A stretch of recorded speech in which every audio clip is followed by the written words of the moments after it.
But before we start, please like and subscribe our channel. Bojack didn't have much time left. The beast in front of him was forcing Bojack's most powerful attack right back at him. Bojack screamed in frustration as his own attack finally gave way to Gohan's Kamehameha. He would not be beaten by a mere child. He would find a way to erase this boy from existence. An idea formed in Bojack's now insane mind. I have had enough of you, boy. Bojack screamed. A bright, green light started to surround his body. Die. With that one word, Bojack exploded. I know Bojack didn't kill himself, but for my purposes, he did. The massive explosion collided with Gohan's Kamehameha. As soon as the being collided with the now deceased alien's last attack, something most unexpected happened. Gohan saw it for a split second. A normal human would not have seen it, but with Gohan's training and his Saiyan heritage, he could vaguely make out the outline. No, outlines. Of something, or, to be more accurate, things that had formed when his Kamehameha technique had collided with Bojack's last effort to kill him. However, almost as soon as he saw them, they shot off into the sky. Gohan sighed and dropped his father's signature move. The explosion roared past him, ripping his GI to pieces. Unrest flickered through the stadium where Chi-Chi and Bulma were sitting in. The huge TVs showing footage of the different fights had lost reception a fair while ago, save but one. Though the reception wasn't great, and the crowd only caught glimpses of footage, they could all tell something really big was happening. A massive gasp went through the crowd as they saw a massive explosion heading towards a young boy with blonde hair and green eyes. Just as the explosion was about to pass him, the TV turned static. Some of the crowd started crying, others prayed for the young lad. But, as the TV flickered back to normal, the crowd stopped. Just stopped whatever they were doing as they gawked at the massive screen. The boy was still standing. His GI was ripped and torn, he had numerous cuts on his body, but he didn't look tired. 3 months later, 7 figures stood in a circle in an area that had not been inhabited for years on end, and with good reason. The figures were in a snowy land, where many a human had frozen to death whilst trying to explore it. Well, freeze or get eaten, but that is fairly irrelevant as they are both very painful and you end up dead anyway. One of the figures opened its eyes. It is time, the figure almost whispered, and with that, something spectacular happened. A similar, yet completely different event had happened over 3,000 years ago.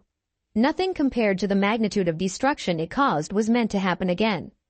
Yet, just because it wasn't meant to, did not mean it couldn't. Sasuke scowled. He did that a lot. Usually it meant he was annoyed. Sometimes it meant he was angry, but right now, Sasuke was absolutely furious. He was going to get Kakashi for this. Why was Sasuke furious? And why did he want to get Kakashi for whatever reason? Simple.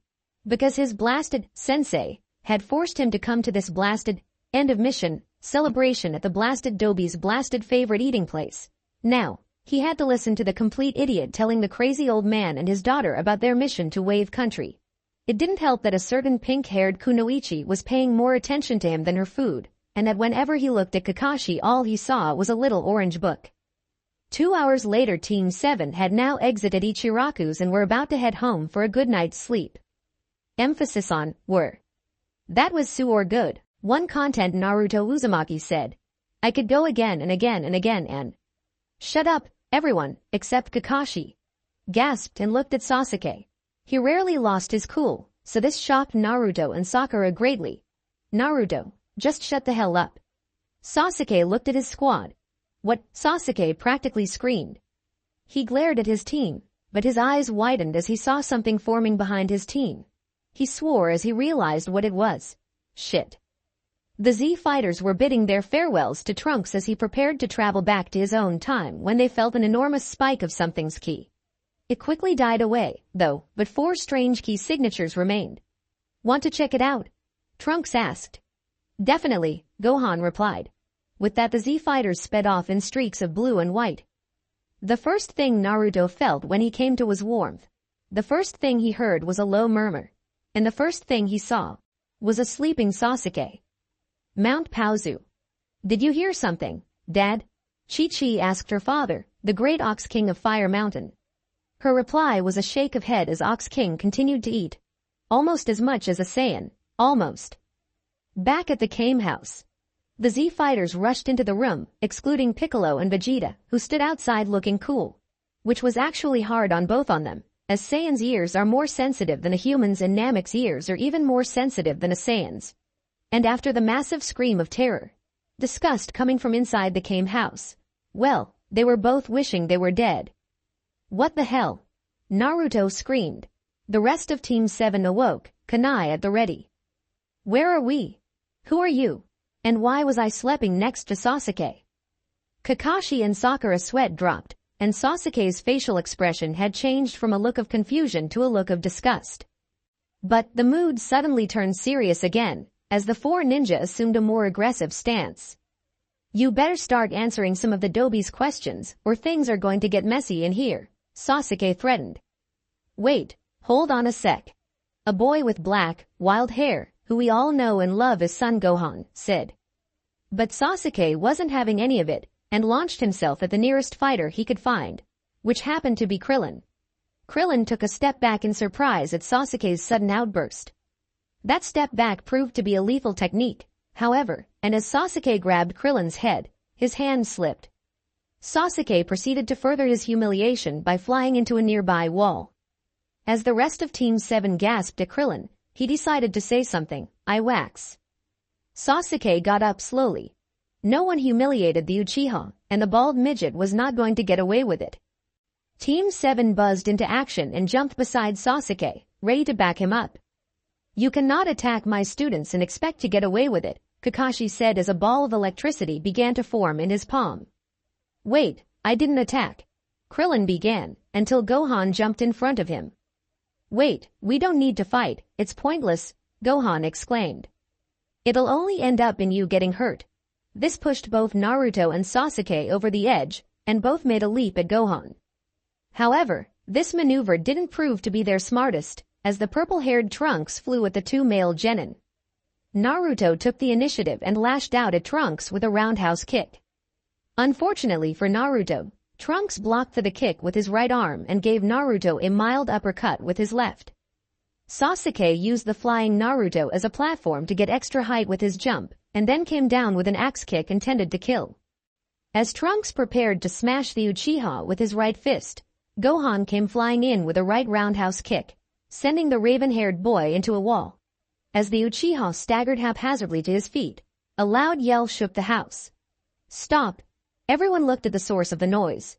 And it was none other than the owner of the house, Master Roshi. If you are going to fight, do it outside.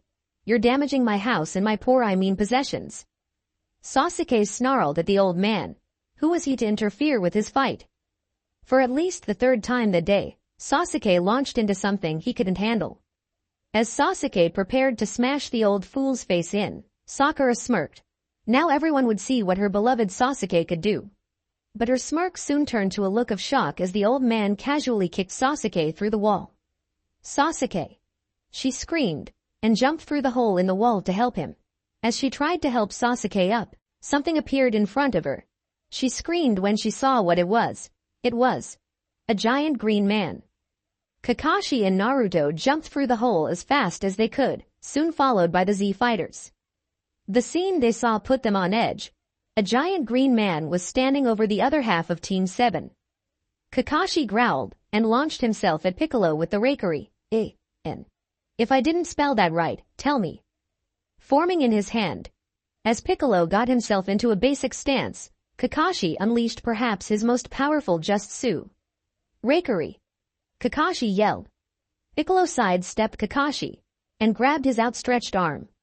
Piccolo then pulled Kakashi into his right knee, following up by throwing Kakashi into the air. Piccolo then appeared behind Kakashi, roundhouse kicking him across the ocean back into one of Roshi's walls. Damn! It! Kakashi groaned before passing out. Naruto saw Kakashi's beating through horrified eyes. Those very same eyes began to flicker from their usual cerulean blue to eerie blood red. Enough! Naruto yelled as a red aura started surrounding him. You think you can just beat up my friends and get away with it? Well, you're wrong. The Z fighters watched as Naruto ran towards a now descending Piccolo. Hey, Gohan, you sense that energy coming off that kid? Krillin asked Gohan. Yeah, Gohan replied. It's really evil. Vegeta watched the demented blonde kid as he tried to land a hit on the Green Man. Though it was painfully obvious that the kid was pathetic in every way, it was obvious that his power had boosted exceptionally. It was also obvious that this new energy was evil. Like he used to be. I wonder. Piccolo decided that the freaky blonde kid was getting annoying. Piccolo didn't like annoying things, and wondered what to do with this one. He didn't think Gohan would like it if he blew the kid's head off, so he decided on a good old-fashioned beating. Gohan grimaced yet again as Piccolo punched the boy in the gut once more, but decided not to interfere. As Lama Piccolo didn't seriously injure the boy, like maybe blowing his head off, he wouldn't step in. He then changed his mind as Piccolo gave a particularly nasty knee strike to the poor boy's groin. Piccolo, I think he's had enough, Gohan said. He might want to have children in the future.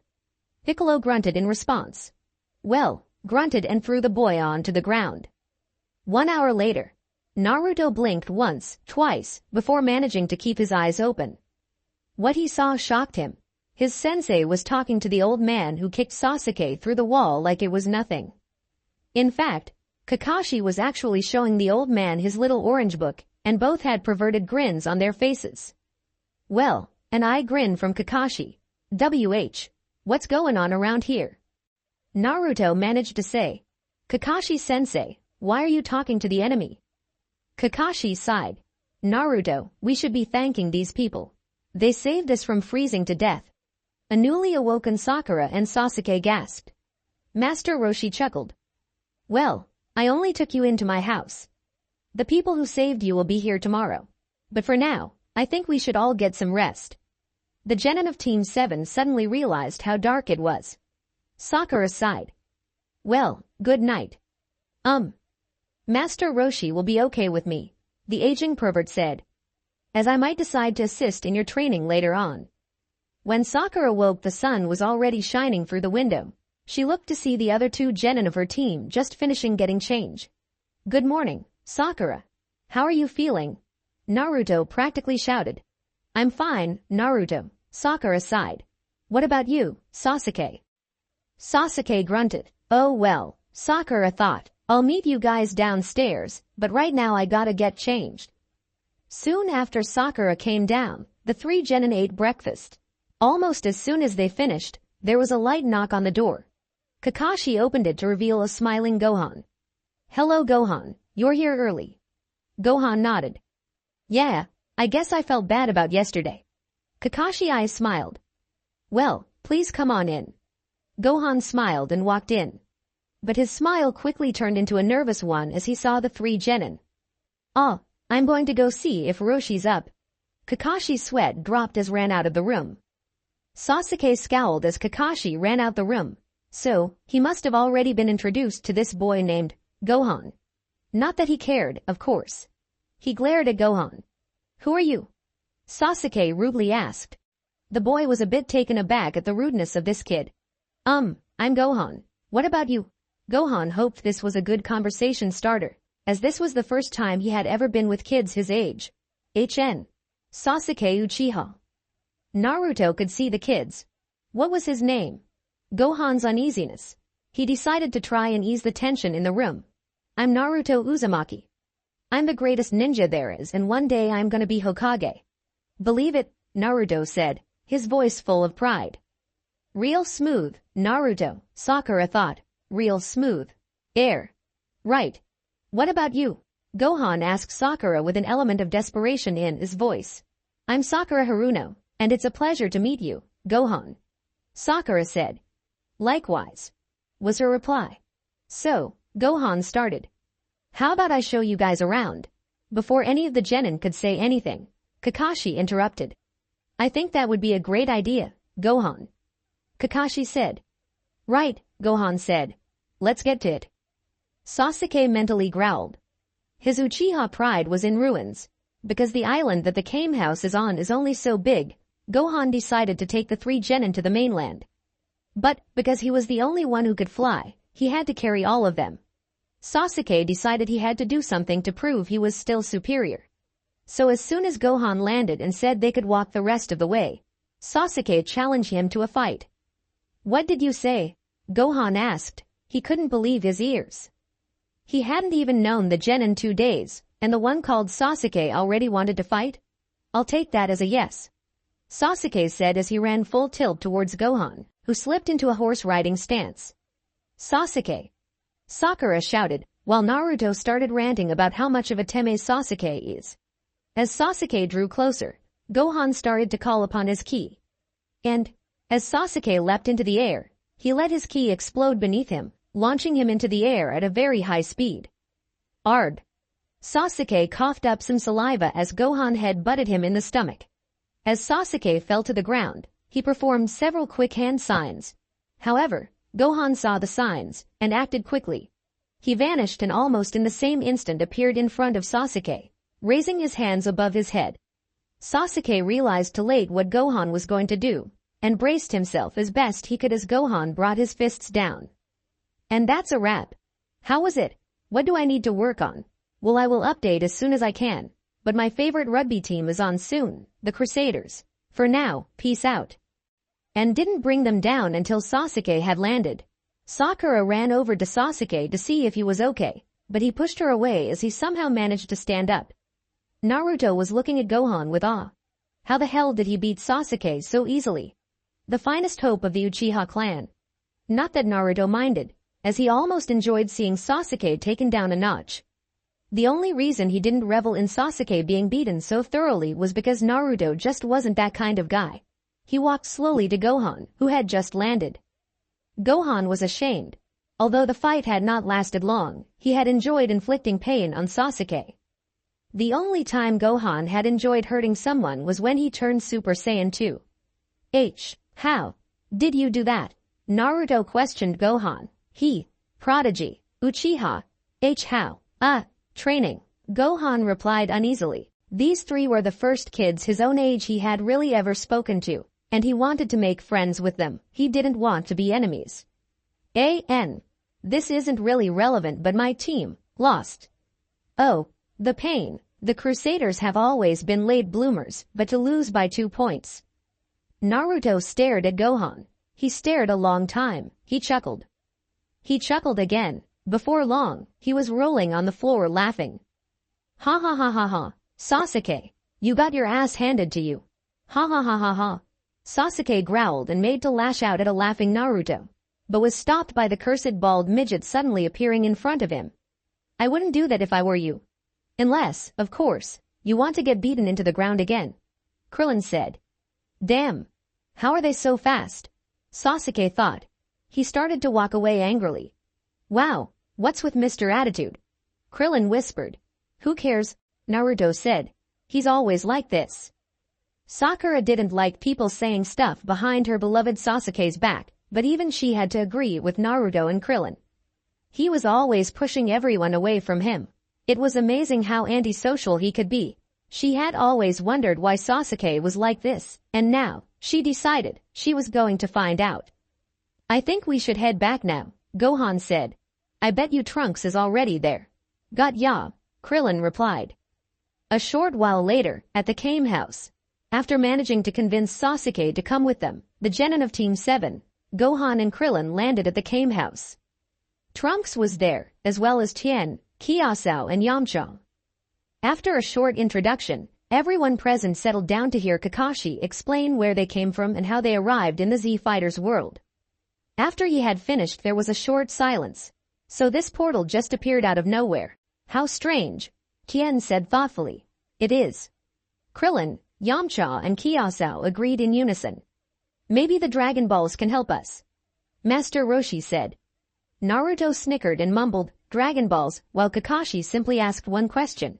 What are Dragon Balls? Sasuke was listening intently, especially after hearing about these Dragon Balls. How could they help Team 7 get back to their world? Long ago there was a...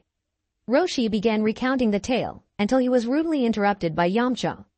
Basically, there are 7 magic orbs that when gathered together, summon the eternal dragon who grants you 2 wishes. That really got Sasuke's attention.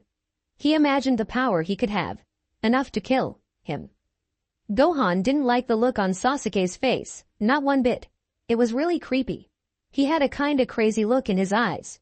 Which is weird, because even though Gohan hadn't known him long, Sasuke didn't come off as the mentally crazy type. It was getting late, so Yamcha, Tien and Kiasao decided to head off. Gohan had asked Chi-Chi really nicely if he could stay at the Kame house with Krillin, and she had reluctantly agreed. He hadn't told her about Team 7 yet, but planned on doing so soon. It was agreed Krillin, Kakashi and Master Roshi would sleep upstairs and the 4 13-year-olds would sleep downstairs. Naruto sighed as he lay back on the couch. Wow, what a day, huh? Sakura copied his actions. It sure was. Gohan would have copied his new friends, but he was already laying down. Good night, you guys, he said wearily. Night, good night, HN. Gohan, can you hear me? Gohan, wake up. Gohan awoke with a start. That voice, it was King Kai's. What's up, King Kai? Gohan whispered. Gohan, you have to wake everyone up now. You are all in terrible danger, King Kai frantically said. How? Gohan said, suddenly not as drowsy as he was a second ago. Stop asking questions and get out of the house. Oh no, look out behind you. It's here. King Kai's voice was hysterical. And because Gohan had never heard King Kai so scared, he looked behind him, and he saw a bunch of shadows. Gohan wondered if King Kai was playing a prank on him, but decided against it as he didn't believe that the little blue man was that good an actor. His thoughts were confirmed as something stepped out of the shadows. Gohan cursed inwardly. How could he not sense this mysterious figure's key? How did the figure even get inside the house? All his questions were stopped temporarily, however, as a large ball of green key started forming in the shadow's hand. Gohan decided that was a good time to get everyone out the house. Wake up now, everyone. Get out of the house. He yelled as loud as he could while grabbing Naruto and Sakura, then running over to Sasuke and picking him up with his feet. As soon as he grabbed Sasuke, the figure unleashed its attack. Kaboom! The figure walked slowly towards Gohan, who had landed and was in the act of putting the 3 genin down back on the ground. The figure stopped and turned its head. Krillin and Master Roshi had taken on different stances, and Kakashi had a kunai at the ready. The figure then looked back at Gohan and smirked before vanishing. Gohan took a step back. He was sure before the figure vanished, he saw its face. And thought he saw a smirk on its face, but it wasn't the smirk on the figure's face that scared him. It was the figure's face. But Gohan had to stop wondering about the figure's identity, as Krillin took a fierce blow to the face and was sent flying into the ocean. Roshi and Kakashi turned to where Krillin was standing a second before, and were rewarded with a split kick to their faces. They went flying in opposite directions, Roshi smashing into a small boulder and Kakashi into a palm tree that snapped as soon as he hit it. Naruto snarled angrily and made a rush at his sensei's attacker. He didn't get more than 2 meters, however, as Gohan appeared in front of him. You guys stay back, he's beyond your level, Gohan said angrily. It's me he wants. Isn't it, Bojack? The figure snorted and threw a ball of ki into the sky. Whilst the 3 genin followed its path, Gohan kept staring at their attacker. That won't work on me, Gohan snarled. How are you still alive? The figure laughed. It seems you won't fall for my artificial moon. Now will you? I bet you're wondering how I know about your little transformation. The figure smirked as the artificial moon revealed his face. As for your second question, you'll have to beat me.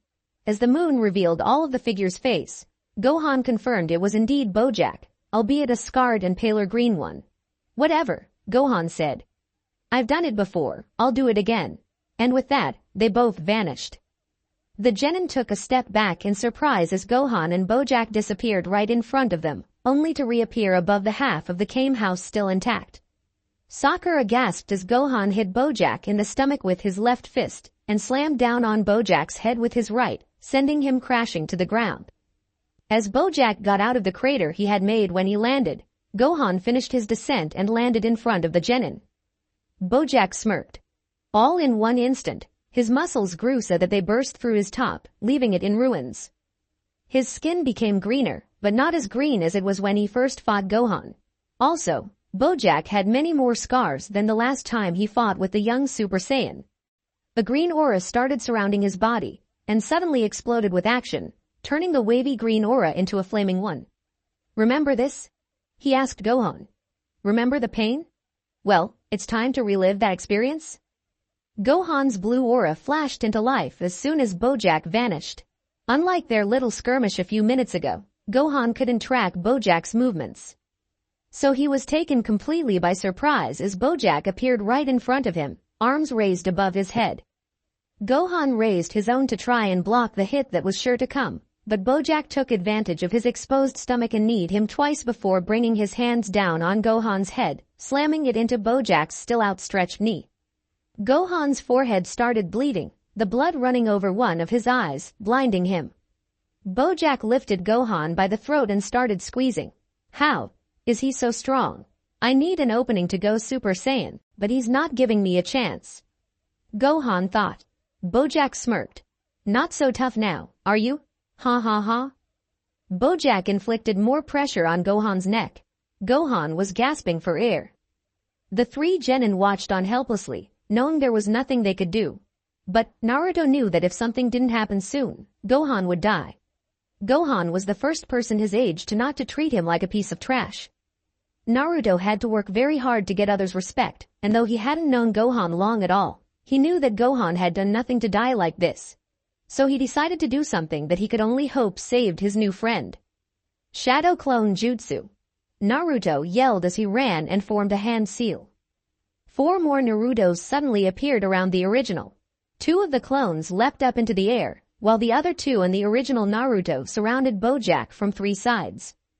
Bojack looked curious for a moment, then threw Gohan at the 2 Narutos in the air, who caught him. Bojack then followed up with an energy blast, hitting Gohan and the 2 clones. Gohan! Sakura yelled as she ran to the Narutos on the ground. Come on, Sasuke, we have to help him. Sasuke grunted as Gohan hit the ground.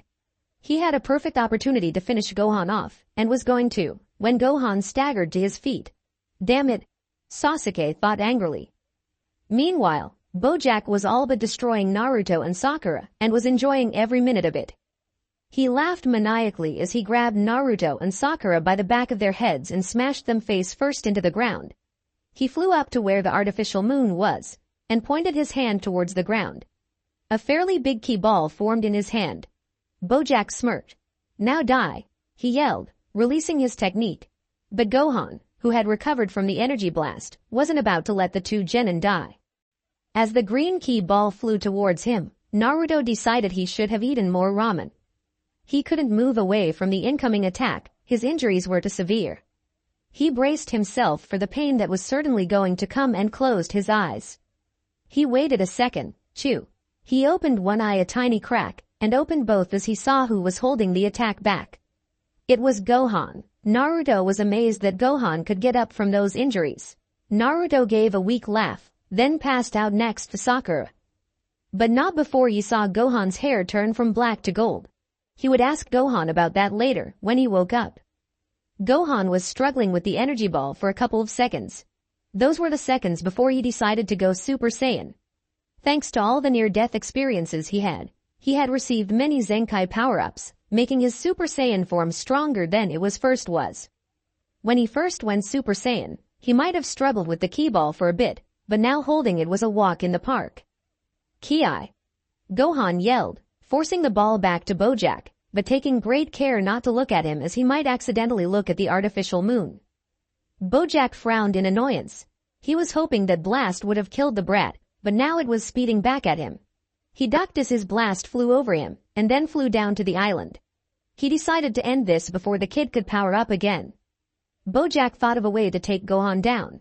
He shot a volley of blasts at the only other standing kid, catching him by surprise. He laughed as Gohan took the blasts for the kid. Gohan opened his eyes to see where Bojack was, but he was gone. After catching no sign of Bojack, he immediately looked behind. Bojack was there smirking, charging up an energy wave in one hand. Be gone! Bojack yelled as he released the technique. The blast consumed Gohan in a rushing wave of energy. The energy eventually dispersed, leaving a smoking and bloody Gohan hovering with his arms crossed over to try and protect his body. Bojack laughed, and axe kicked Gohan into the ground. Your friends are your weakness. Bojack laughed. Or I should say were your weakness. Ha ha ha ha ha. Bojack began gathering green ki into both his palms. This is the end. Bojack put his palms out in front of him and launched his attack. The blast got within 4 meters of Gohan's face until it was blindsided by another blast. Gohan looked to where the blast came from. Piccolo, he exclaimed joyfully. What's up, kid? Piccolo said. Actually, don't tell me. I heard everything on the way here. Piccolo looked at Bojack and threw off his cape and turban. I'll clean this mess up myself. Bojack stared at Piccolo and started laughing. Don't you remember what happened last time? Piccolo snorted. I've been training hard since then. Well then, Bojack snarled. Show me what you got. Gohan forced himself up. Piccolo was bound to need his help. It always seemed that Piccolo rescued Gohan. Piccolo gets hammered rescuing Gohan, and Gohan hammers his opponent. But Gohan had decided that Piccolo got hammered enough when saving him, and decided to do something about it. But first he needed to regain some strength. No, Gohan thought.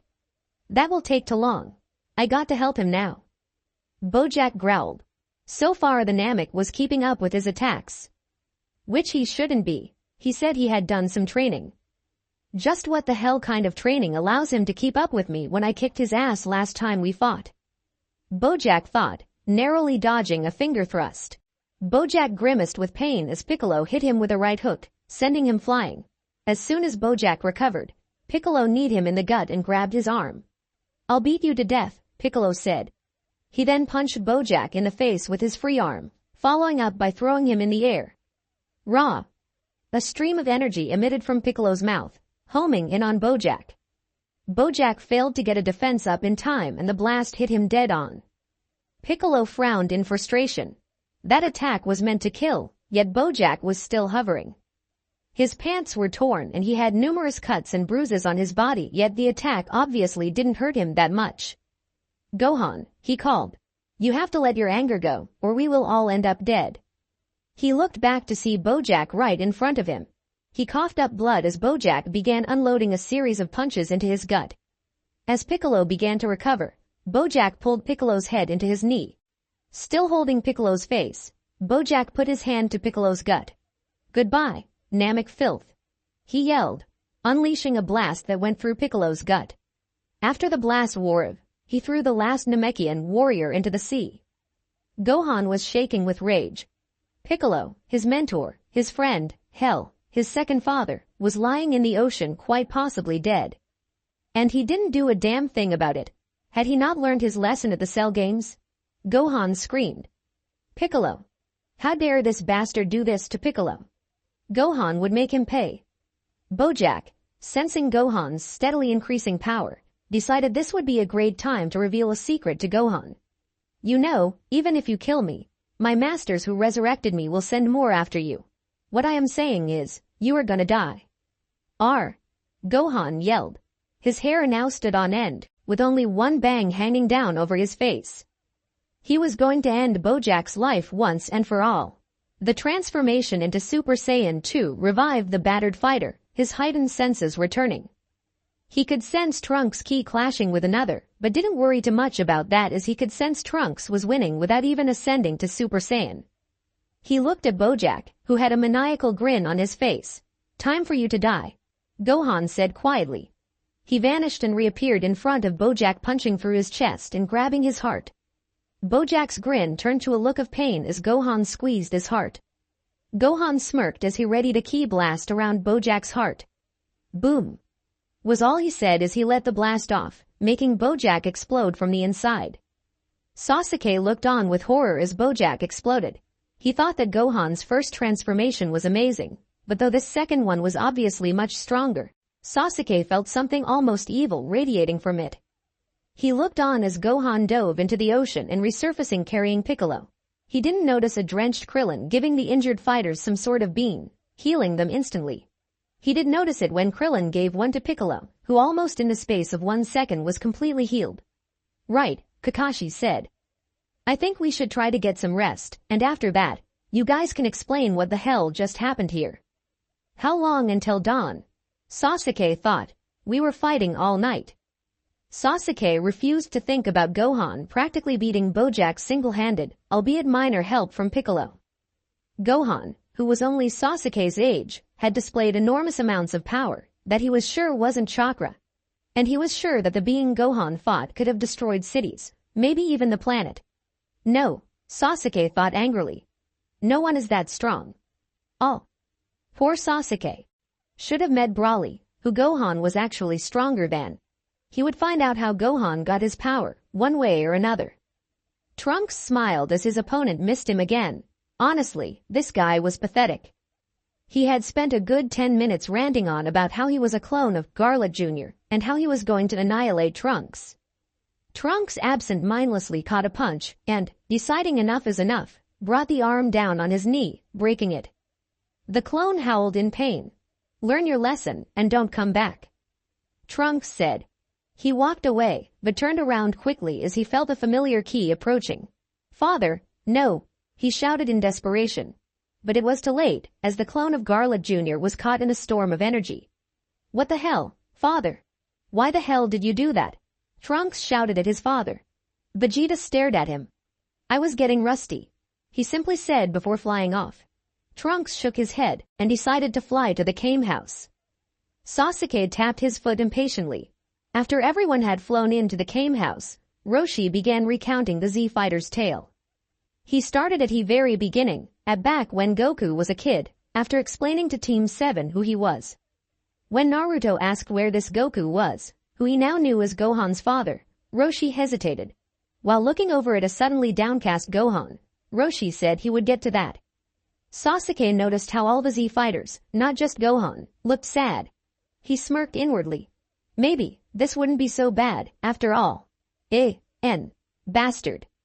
Sasuke had to keep himself from laughing. Not only had he learned about the full power of the Dragon Balls, he had also learned all of the Z-Fighters' backstories. He was especially enjoyed hearing Gohan's about all the suffering he'd had. The fact that his father had died twice gave the raven-haired ninja some leverage over Gohan. Serves him right, Sasuke thought. For insulting the Uchiha name. Gohan attempted a smile. It's all in the past now, though, he forced out. It doesn't matter anymore.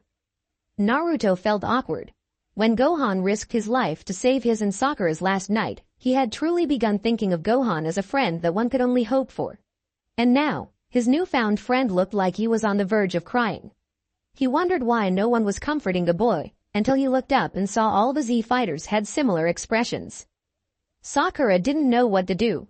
The Earth's special forces looked positively depressed, however that worked, and were all too wrapped up in their own thoughts and memories of Goku to notice poor Gohan finally cracking. Tears started slipping down his face. Looking at Naruto, who looked back and nodded, she walked up to Gohan and hugged him. Naruto followed close behind and put his hand on Gohan's shoulder. Which was weird, as Naruto didn't really show understanding in these sorts of situations. Sasuke almost groaned. The only thing that stopped him was the kunai that Kakashi held behind his back. Well, he hoped it was a kunai. But really, if Gohan was a real warrior, he wouldn't be acting like a baby. What kind of fighter let his emotions run wild? Coincidentally, Sasuke forgot about how he reacted to his clan's death. He looked away and huffed. Gohan broke away from his little group hug, only slightly embarrassed. So, he started. Do you guys want to stay at our house? It would be a good chance to tell Mom about you and introduce you. Kakashi forced an eye smile. Only if it's okay with your mother. Gohan started to sweat a little. He managed to get out. I'm sure that would be fine. The four ninja didn't miss Gohan's uneasiness. Why does he seem so nervous? Kakashi wondered. Oh no, Gohan thought worriedly. What's Mom gonna think of Naruto? He's so loud and she has a really short temper, and that's a really bad combination. Maybe I should have asked Bulma if they could stay there. Mount Paozu. I'll get it, Chi-Chi, the Ox King yelled out to his daughter. He opened the door to reveal a slightly worried-looking Gohan and four people standing behind him. Gohan. Chi-Chi. Gohan's back, oh, and he's brought guests. Please, come right on in. There was definitely no denying that the Ox King was happy to see his grandson. Good to see you as well, Grandpa, Gohan said happily. As Gohan walked in, the four guests hung outside the door. Well, 3 of them did. Nice place you got here, Naruto said as he walked in the door. It's a bit small, though. Not that I mind, 'cause my own apartment isn't that big anyways. Ooh, you look like you got a lot of food. Speaking of which, what's for lunch? Ooh, is it ramen? Please please please please be ramen. The other 3 ninja had just stepped into the house when they sensed a malicious presence. Be on your guard, Kakashi said quietly to the other 2 genin still by his side. I feel something filled with rage approaching. Gohan saw the shadow looming over Naruto first. Oh no, Gohan thought worriedly. This is bad, really, really bad. Kakashi, Sasuke and Sakura all saw the shadow behind Naruto. Damn it, Kakashi thought wildly. Naruto. Mother, boing, ouch. Naruto lay on the floor, cradling the angry red lump on his head. OWWWWWW. He moaned. It hurts. The other ninja of Team 7 stood gaping at the weapon that had taken a ninja down. Well, Naruto down. It was a frying pan? Mother, Gohan said, his face a bright red. What? Chi-Chi snarled. This delinquent comes into my house like he owns it and expects to get away with it. Well, I'll tell you something now, young man, she said pointing at Naruto. You ever do that again, and it won't be just your head that will be sore. You'll never have children again. You hear me? Naruto cowered away. Yes, ma'am. After a more formal introduction, Chi-Chi calmed down a bit and decided to make everyone lunch, including Naruto. Team 7 soon learned that Chi-Chi was not a woman to be messed with, and gave her a lot of respect. Kakashi was too scared to pull out his favorite book, just in case she was against his reading material. Before she could prepare, however, she told Gohan to get more supplies. As Gohan left, Chi-Chi started cooking up lunch. I thought you said that there wasn't enough for lunch, Sakura said as Chi-Chi began laying down bundles of food. That is why you sent Gohan out, isn't it? Chi-Chi smiled. There isn't enough, she said, confusing Team 7. Chi-Chi smiled as Naruto finished eating. It's good to see you've calmed down. Naruto smiled. Yeah, and I could say the same about you, he said, temporarily forgetting who he was speaking to. What was that? Chi-Chi said, flashing him a dangerous look. Oh no, Naruto thought hurriedly. Think, Naruto, think. Naruto decided that the best way to save his life was to compliment his possible murderer. I said you were a great cook. He rushed out. Chi-Chi smiled. That's what I thought you said. As soon as Chi-Chi finished her sentence, a slightly wet Gohan came in, carrying a huge, bulging sack. Ha ha ha. Hey guys, I got some more lunch. What did I miss? As nightfall came, Chi-Chi decided to let Team 7 stay at her house. Gohan would sleep with Goten. Team 7 would sleep in the main room and Chi-Chi would sleep in her usual spot. Goten only slept when Gohan was in the same room as him. To prevent having to wake up in the night, Chi-Chi simply made Gohan sleep in the same room as his 2-year-old brother. Not that Gohan minded, of course. Gohan knew he had to be quiet. If he wasn't, his mother could wake up. If she woke up and saw what he was doing, he wouldn't be able to sit straight for weeks. His mother would be very angry if she saw him training. After fighting Cell and Bojack, Gohan decided that he would never stop training, even if he had to do it in secret. The world depended on him now. He wasn't going to negate his duties, for example, stopping to train for, say, 7 years. Gohan almost laughed at that thought. Yeah, he thought merrily, like that would ever happen. After everyone almost vomiting at the sight of Gohan eating breakfast, Chi-Chi announced she going over to Capsule Corp. For girl stuff, or something. And no training while I'm gone. Chi-Chi shouted as her dad flew her off in his hovercar.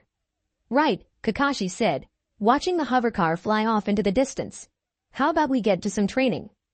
All right, team, Kakashi said standing in front of the huge lake. It's time you learned Suimin Hoko no Gyo, A.N. Is that the right name? Or, the art of walking on water. Now this is similar to your tree climbing jutsu, only much harder. Gohan watched on with interest as Kakashi began explaining the basics of how to walk on water. The ninja were definitely not using ki. Okay, I've told you what to do, now for you to go out and do it. Kakashi finished. Right, Team 7 replied. Gohan walked over to Kakashi. Hey Kakashi, what's chakra? Kakashi looked at Gohan funnily. You don't know what chakra is? He asked. Not a clue, Gohan replied. Should I know? Kakashi thought for a bit. Kakashi said, remembering what he saw of Gohan's fight with Bojack. No, I don't think you should. Kakashi paused, then spoke again. To put it simply, chakra is a combination of one's physical and spiritual energy. We ninja mold and channel chakra using hand seals. That is how we use jutsu. Someone please tell me if that's wrong. Oh, I see, Gohan said. I use ki. Kakashi stepped back. Ki? Your life energy? Are you crazy? Do you have any idea what can happen if you use ki too much? Yes, no, and yes. Gohan replied. Look, I'll explain how I can use it without dying later. Oh, and can Naruto swim? 'Cause if he can't, then you might want to give him a hand. With that, Kakashi turned around to see one Naruto floundering in the lake. Help me. I can't swim. Wait, hold on a sec. Naruto said. Yes, I can. Sakura was the first to finish the exercise. Almost as soon as Kakashi came over to give them a few tips, she got it. That's good, Sakura, Kakashi started. Now you can go help Naruto and Sasuke while I have a little chat with Gohan. As Sakura walked off to attempt to help the boys, e.g. Naruto begging her to help him, Sakura ignoring him, asking Sasuke if he wanted any help, and Sasuke ignoring her, Kakashi walked back to Gohan. Okay, Gohan, now you can explain to me how you are still alive. Kakashi asked. Gohan sighed. Putting it really simply, I'm not tapping into my life force directly, more so tapping into a kind of latent energy. That will do as an explanation for now. Gohan said sternly. Anyway, I thought Master Roshi told you all about us. If what you thought was true, about Ki eventually killing you, wouldn't Master Roshi be dead? Kakashi sighed, much like a little kid being lectured by a parent or teacher, I suppose. The following day, the Z fighters were gathered round the Kame house. Okay, we all know what we are doing. Let's fan out and find those Dragon Balls, Gohan said. As the Z fighters blasted off in blue and white auras, Gohan turned towards Team 7. Right, we'll be back soon. Soon you'll get to see the Eternal Dragon for yourselves. And with that, Gohan shot off. True to his word, Gohan returned fairly quickly, holding an orange sphere with 4 red stars inside it. Team 7 looked at it with wonder. So that's a Dragon Ball, Sasuke thought. Soon I will be strong enough to kill him. Gohan placed the ball on the ground. The others will be back soon. I sense their ki, Gohan stated. Krillin was the last to arrive. Geez, Krillin, we were waiting for you. Now we have to go find the last ball, which I might add, we would have had by now if we weren't waiting for you. Yamcha complained. Krillin smirked in a very un-Krillin-like way. Always quick to open your mouth, right Yamcha? Krillin took his hands from behind his back. We don't need to fly off to find the last ball, 'cause I already got it. Yamcha turned away, embarrassed. Yeah? Go Krillin. Gohan shouted, pumping a fist in the air. Hey Krillin. Because you got the last ball, how about you summon the dragon? Gohan asked. Krillin smiled. That sounds like a good idea. Thanks, buddy. Krillin lowered his hands towards the 7 spheres. Okay, here goes. Shen. Gohan looked on with shock as the thin beam passed through Krillin's chest. Krillin staggered to his knees. Krillin. Gohan shouted, running over to his longtime friend. Blood splattered from Krillin's chest as he looked up at a teary Gohan. Goodbye, old pal. You know what to do. With that final line, the light in Krillin's eyes faded away. Krillin. Gohan looked up to where the beam had originated from. He stood up and stared coldly at the smirking figure. How many times do we have to get rid of you, Frieza? Sorry that I didn't get this out quick enough. And it is also more of a filler chapter. Things have been a pretty chaotic here, as you'll probably know by my previous update. Moving on, I have now got a poll up to see who Gohan should be paired with, if anyone. If you have any questions, feel free to ask. Also, check out the story 2 Worlds Meet by the Saiyan God. I don't really like advertising, but I think new authors could use a little advertisement here and there. What about you? Kia kaha to the rest of Christchurch. Krillin's been killed by Frieza a second time. But shouldn't all the Z fighters be able to take down the once feared tyrant?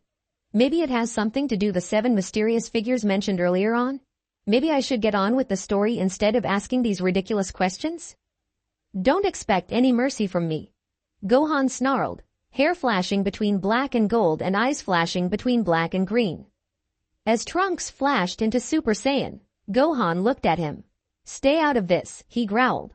I think now would be a good time for everyone to leave. Gohan couldn't hold back the transformation any longer. His hair started standing on end. It had stopped flashing and was now gold. His eyes were green, shining with hatred and fury. Yamcha, Tien, Chiaotzu, get everyone out of here. Now, Trunks yelled. Right, the 3 replied in unison. Tien carried the genin of Team 7 while Yamcha carried Kakashi and Roshi. Chiaotzu was the last to leave, carrying Krillin's lifeless body. Trunks, you should have left, Gohan said, still staring at the curious Frieza. Maybe, the other Super Saiyan replied, also staring at Frieza. But I want to make sure he's finished for good, TCH. How many monkeys are Super Saiyans now? Trunks smirked. All the ones you know about. Yes, that includes Vegeta. Gohan looked on. Frieza, he snarled. Both Trunks and my father defeated you while simply Super Saiyan. How are you going to go against a Super Saiyan 2? As Gohan finished his sentence, the aura surrounding his body expanded. HMPH, Frieza snorted. It'll take more than spiky hair to beat me now, boy. Oh, and nice touch with the lightning. I suppose it's to make this Super Saiyan 2 scary, right? Frieza said sarcastically. Enough talk, Gohan said. Bring it. Cocky little monkey, Frieza said as Gohan stared at him. He looked at Trunks, who had returned to his normal state. After I'm finished with the brat, you're next. Trunks just stared at him. Hey, Gohan said. I'm down here, Frieza snarled. Why, you little. Frieza flashed in front of Gohan with a fist drawn back. However, before Frieza could even throw the punch, Gohan had landed a punch of his own in Frieza's midriff. Saliva sprayed from Frieza's mouth as he fell to his knees. Give up, Gohan said. If you're lucky, I might make your death painless. Gohan looked thoughtful. On second thoughts, nah, I'm gonna make your death very painful. Trunks silently growled. This was not the Gohan he knew. Super Saiyan came with the burden of increased bloodlust, and Super Saiyan 2 only seemed to increase that. Gohan didn't seem to be able to control it yet. Trunks had a flashback to the Cell games. Finish him now, son. A desperate-looking Goku shouted. Gohan turned to look at him. Not yet, Dad. I want to make him suffer first. Trunks shook his head as if trying to clear the evil memory. He knew there was nothing he could do. Gohan wouldn't listen to him if he tried to talk, and if Trunks stepped in, Gohan might turn on him. Trunks sighed. If his dad ever got his fighting spirit back again, there would be the possibility of 2 bloodthirsty Super Saiyans. Trunks couldn't stay in this time forever. He might be able to beat his dad if it came to a fight, but doubted he would even come close to Gohan. He vowed he would find a way to help Gohan control his impulses. So you expect us to just wait here and do nothing while Gohan fights the planet-destroying monster? Questioned a disbelieving Naruto. And on that note, it's not like I doubt you guys are the old pervert, hey. Master Roshi interrupted. I'm right here, yeah. Anyway, but I still don't believe how anyone could destroy whole planets. Or travel through space. Or fight at the speed of light and take hits that could shatter mountains. Or use techniques that are meant to drain your life force. It's just impossible. The Z fighters looked at one another. Roshi spoke up. It must be hard to wrap your mind around it, huh? And I say that to all of you, including you, Kakashi. Just because you're older than them doesn't mean it affects you any differently. Hell, I sometimes have a hard time myself believing about how powerful the students I trained had become. And that's why me and Yamcha are going to help you in your training. Huh? Yamcha said. Why me? Roshi looked at him irritably. Because Krillin and Goku were dead. I'm an old man and we don't know what's going to happen to Trunks or Gohan. Yamcha grew a bright shade of red. I see your point. Feeling the pain, Frieza? Bet you're wishing you didn't show your ugly face here, are you? Gohan smirked as he delivered a crushing elbow strike to the once feared galactic overlord. Frieza's body was covered in purple blood and bruises. Fool. Prepare to meet your father in the other world. Gohan froze. How did Frieza find out about his father? Gohan grabbed Frieza by the throat and lifted him in the air. How did you know about what happened to my father? Gohan snarled, inflicting more pressure on Frieza's throat. Tell me. Frieza managed to smirk. Why? You foolish monkey. I'll never tell you anything. Well, actually, maybe you'll find this interesting. Sakura didn't like the sound of what Roshi just said. Training. That would take away her time to try and get closer to Sasuke. And to top it off, the training would be with an old pervert. At this stage, Sakura didn't realize what kind of person Yamcha really was. Sakura didn't realize yet how strong she could become if she trained with Master Roshi and Yamcha. She needed something to open her eyes, show her the light. Sasuke thought seriously on the old man's proposition. Usually, he would have declined the offer, but after seeing the near impossible feats of some of the Z fighters, he was well and truly interested. Thinking about how strong he could become brought him back to a point he wanted to avoid. The point was how many people were a lot stronger than him. First Haku in his own world, and now practically everyone in this one. And another thing was how much stronger they were than him. He had already been pummeled by at least 4 different people who he now knew were not even trying against him, which infuriated him. Yes, Sasuke thought.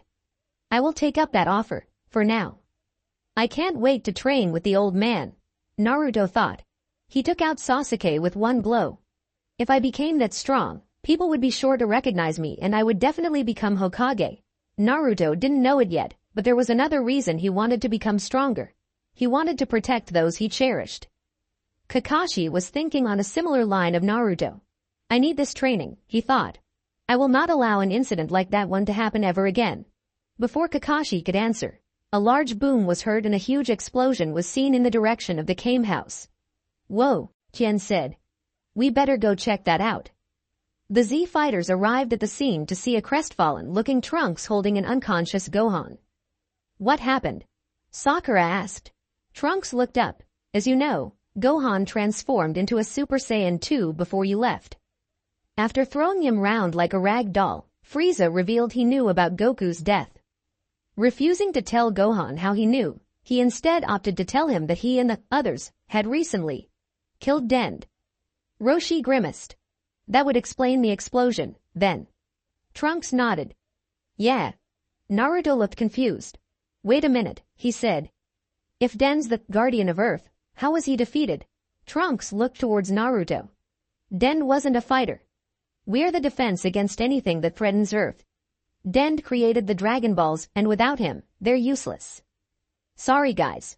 I can't take this all in right now. It seems so impossible for this to happen. I'm gonna go and sleep on it. Sakura said. The rest of Team 7 nodded in agreement. Trunks walked towards the group, still holding Gohan. I'll take you guys back. Wait, Roshi said. Trunks. I think you should tell your mother to get a few ships ready. Trunks nodded. I will. We'll all meet here tomorrow. I will update you guys then. Trunks looked back at the ninja. All right. You guys might find this flight a bit awkward if I'm gonna take all of you. Trunks. Why is my son knocked out? He's been fighting, hasn't he? Trunks looked away sheepishly. Yeah. Frieza came back. Frieza. Chi-Chi screamed. Haven't you killed him enough? Trunks looked Chi-Chi in the eyes. We have to go to New Namek. Krillin's dead. What? New Namek? Why can't you just use, so is Dend? Poor little guy. He was a good influence on my boy. You still are, Trunks, Chi-Chi added. Although, you should cut back on your training. Trunks blushed.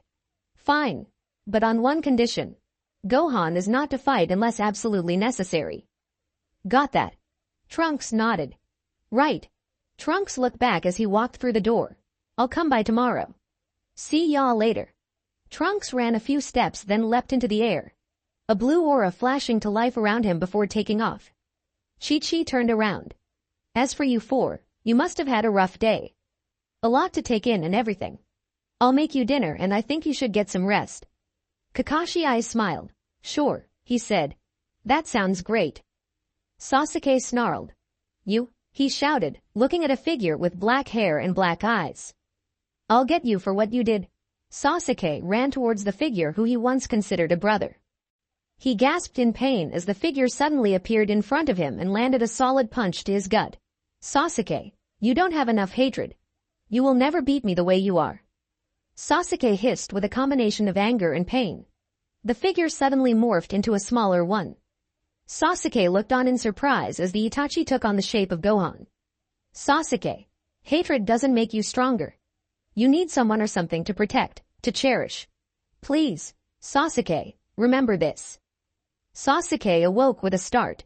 He could barely make out the sleeping figures of Team 7 in the darkness. Just a dream, Sasuke thought. Just a lousy, stupid dream. A dream with meaning to it, another part of him thought. One that could change the way you look at life. Before Sasuke could start an argument with himself, Naruto rolled of a couch onto Kakashi, who was sleeping on the floor. Widohaha wa ididntitwasnmeiswear. Naruto. Team 7 took the opportunity to eat breakfast while Gohan was still sleeping. The genin of Team 7 were uncharacteristically quiet. Well, Sasuke was usually fairly quiet, but there was even a notable difference with him. There was an awkward silence in the air. Sakura was grateful when there was a knock at the door, but before anyone could react, one certain hybrid Saiyan sped towards the door. I'll get it, he shouted. Gohan was already changed, much to Sakura's dismay. Wait, what did she just think? Sakura had to stop herself from blushing. She dismissed it as something to do with waking up early. Oh, hey, Trunks, come on in, Gohan said cheerily. Trunks smiled. Hey, you guys ready? He asked Team 7. Always, Kakashi replied. Huh? Gohan queried. Ready for what? After everyone recovered from falling over anime style, Trunks explained to Gohan about going to New Namek to wish Krillin and Dend back to life. And Bulma's already got the ships ready? Asked Gohan. Trunks nodded. 2 of Capsule Corporation's finest. One will hold me, you, Naruto, Sakura, Sasuke and Kakashi, and the other will hold Tien, Yamcha, Kiasao, Master Roshi and Piccolo. Gohan gasped. No way. You found Piccolo. How did you convince him to come? Oh wait, he added. I know, Trunks replied. Yeah. I guess Piccolo feels like kinsman to Dend. Gohan nodded. Yeah. But don't forget, while Piccolo was on the original Namek, he fused with Nail, who was like a brother to Dend. Well, if you guys are ready, we should head off. Team 7 couldn't believe it. They were about to head off into space. Space. In a spaceship. With half-aliens, super strong half-aliens. It was a lot to take in. It was beyond comprehension. Even Sasuke, though he would never admit it, was excited. Though he acted all dark and mysterious, Sasuke was still only 13. Okay. Both ships are equipped with gravity amplification device, bedrooms, bathrooms, enough food to feed 10 Saiyans, a 72-inch flat-screen TV, and near indestructible walls. Apart from that, good luck, and if there happens to be an evil galactic overlord trying to get the Dragon Balls, try not to anger him so he blows up the planet. Bulma stated, now out of breath. She somehow managed to regain some and finished. You should reach New Namek in 12 days. Okay, Mom, Trunks said. Turning to the other half of the Z fighters, he wished them luck. We'll see you guys there. Tien nodded. Right. Awesome, Naruto shouted. New Namek, prepare yourself for the arrival of the future Hokage. As Piccolos entered their ship, Roshi turned around. Go easy on my students, he said cryptically before entering his ship. The ships were now through Earth's atmosphere. Okay, Trunks started. Let's begin by upping the gravity a bit. Trunks went over to a machine and started pressing a few buttons. Team 7 felt the sudden increase in gravity. Whoa, Naruto said. I can't get off my knees. The rest of Team 7 were having similar problems. Kakashi was the only member still standing, but you could tell he was straining. We are now at 5 times Earth's gravity. As we move on with training, we will increase the gravity. Because it looks like it might take a while getting accustomed to the increase, me and Gohan will have a little spar. Trunks stated. Kakashi nodded and looked towards his team. All right. Listen up, team. The chakra focusing exercises such as water walking will come in handy here. What you need to do is focus your chakra into limbs that you need to use. I know none of you have very large chakra reserves, so for now, try to limit how many limbs you channel chakra into and how much chakra you use. Gohan and Trunks looked on with interest as Team 7 utilized this chakra in a way similar to how they sometimes used ki. They're strengthening their muscles by focusing this chakra into them. Gohan thought, I wonder what other uses it has. Hey Trunks, looks like we won't be able to have our spar yet. Trunks grinned at this. I see what you're saying. This could be fun. Now that you are up, Trunks started addressing Team 7. We shall begin your training that Master Roshi has asked me to take over for now. Let's start with some stances and forms. Come on. You haven't finished yet. Gohan yelled at the 3 genin on the ground. About halfway through Trunks' training, it was decided that Gohan would train the 3 genin while Trunks began training Kakashi. The genin hoped that the training with Gohan would be easier than the training with Trunks, but if anything, it was harder. Naruto. How many of your 2,000 push-ups have you done? N. 900 and Sev 76. Sakura? 900 and 3. Sasuke. 999. Gohan stared at the genin in a creepy way. Pretty much any stare SS2 Teen Gohan gives. But especially the one at 319 on this. Watch. V equals WIK5I7 Ketuza. If you haven't finished, why have you stopped? Gohan asked calmly. A little too calmly. 'Cause we're tired. Naruto offered. Well, you better get back to work. You still have 2,500 push-ups to do. The genin soon learned that Gohan was a different person when it came to training. It must have been Piccolo's influence. Or maybe my dad's. He once stated, by the time I'm finished with you, it won't matter. The genin could only hope that the young Demi-Saiyan ravenous appetite kicked in soon. Kakashi wasn't faring much better with Trunks. Trunks was building up Kakashi's speed and stamina so he would be ready for the real training. Team 7 were almost as amazed at the 2 half-Saiyans' appetites as they were with their amazing combat abilities. Make sure you rest up good, Gohan started between mouthfuls. 'Cause tomorrow's gonna be harder. Trunks finished while munching on God knows what. On the other ship, the only Z fighter who was awake was Piccolo, who sat meditating near a window. You wait, Dend. You'll be back with us in no time. Sasuke woke up from the exact same dream he had from the night before. He looked over at his teammates. I wonder what they're dreaming of. Naruto was knocked back yet again by Gohan. As Gohan helped him up, Naruto decided to ask a question. Hey, Gohan, how are you so strong? And don't just say training. Naruto asked. Gohan grinned. Apart from training, huh? Well, you need a drive, a motivation. What's yours, Naruto? What's your drive? Naruto smirked. I'm gonna become the future leader of the Leaf Village, the Hokage. Gohan smiled. That's not a bad drive, Naruto. To answer your question fully, I have a motivation. Mine is to protect everyone, but especially those close to me. Maybe you could have a similar drive as well. Sakura had finally convinced Sasuke to go on a date. They were at a fancy 5-star restaurant in the Leaf Village, paid for completely by Sasuke. As they finished and were walking home together, Sasuke asked her a question. Sakura, I enjoyed tonight a lot.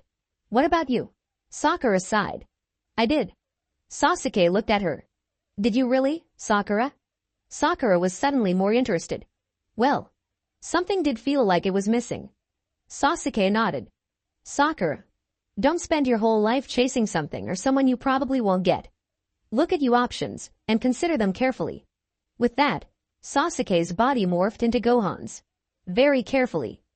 What is with you guys today? A frustrated Gohan asked. You're not focused, and your enthusiasm is completely gone. What happened? The genin looked away, not wanting to reveal why they weren't focused. Gohan sighed. Maybe the training's too hard. Gohan thought. Tell you what, if you guys work hard enough today and tomorrow, I'll let you have the day after tomorrow off. How does that sound? The 3 young ninja visibly perked up at hearing this. I'll give it a go. Naruto stated, his 2 teammates nodding.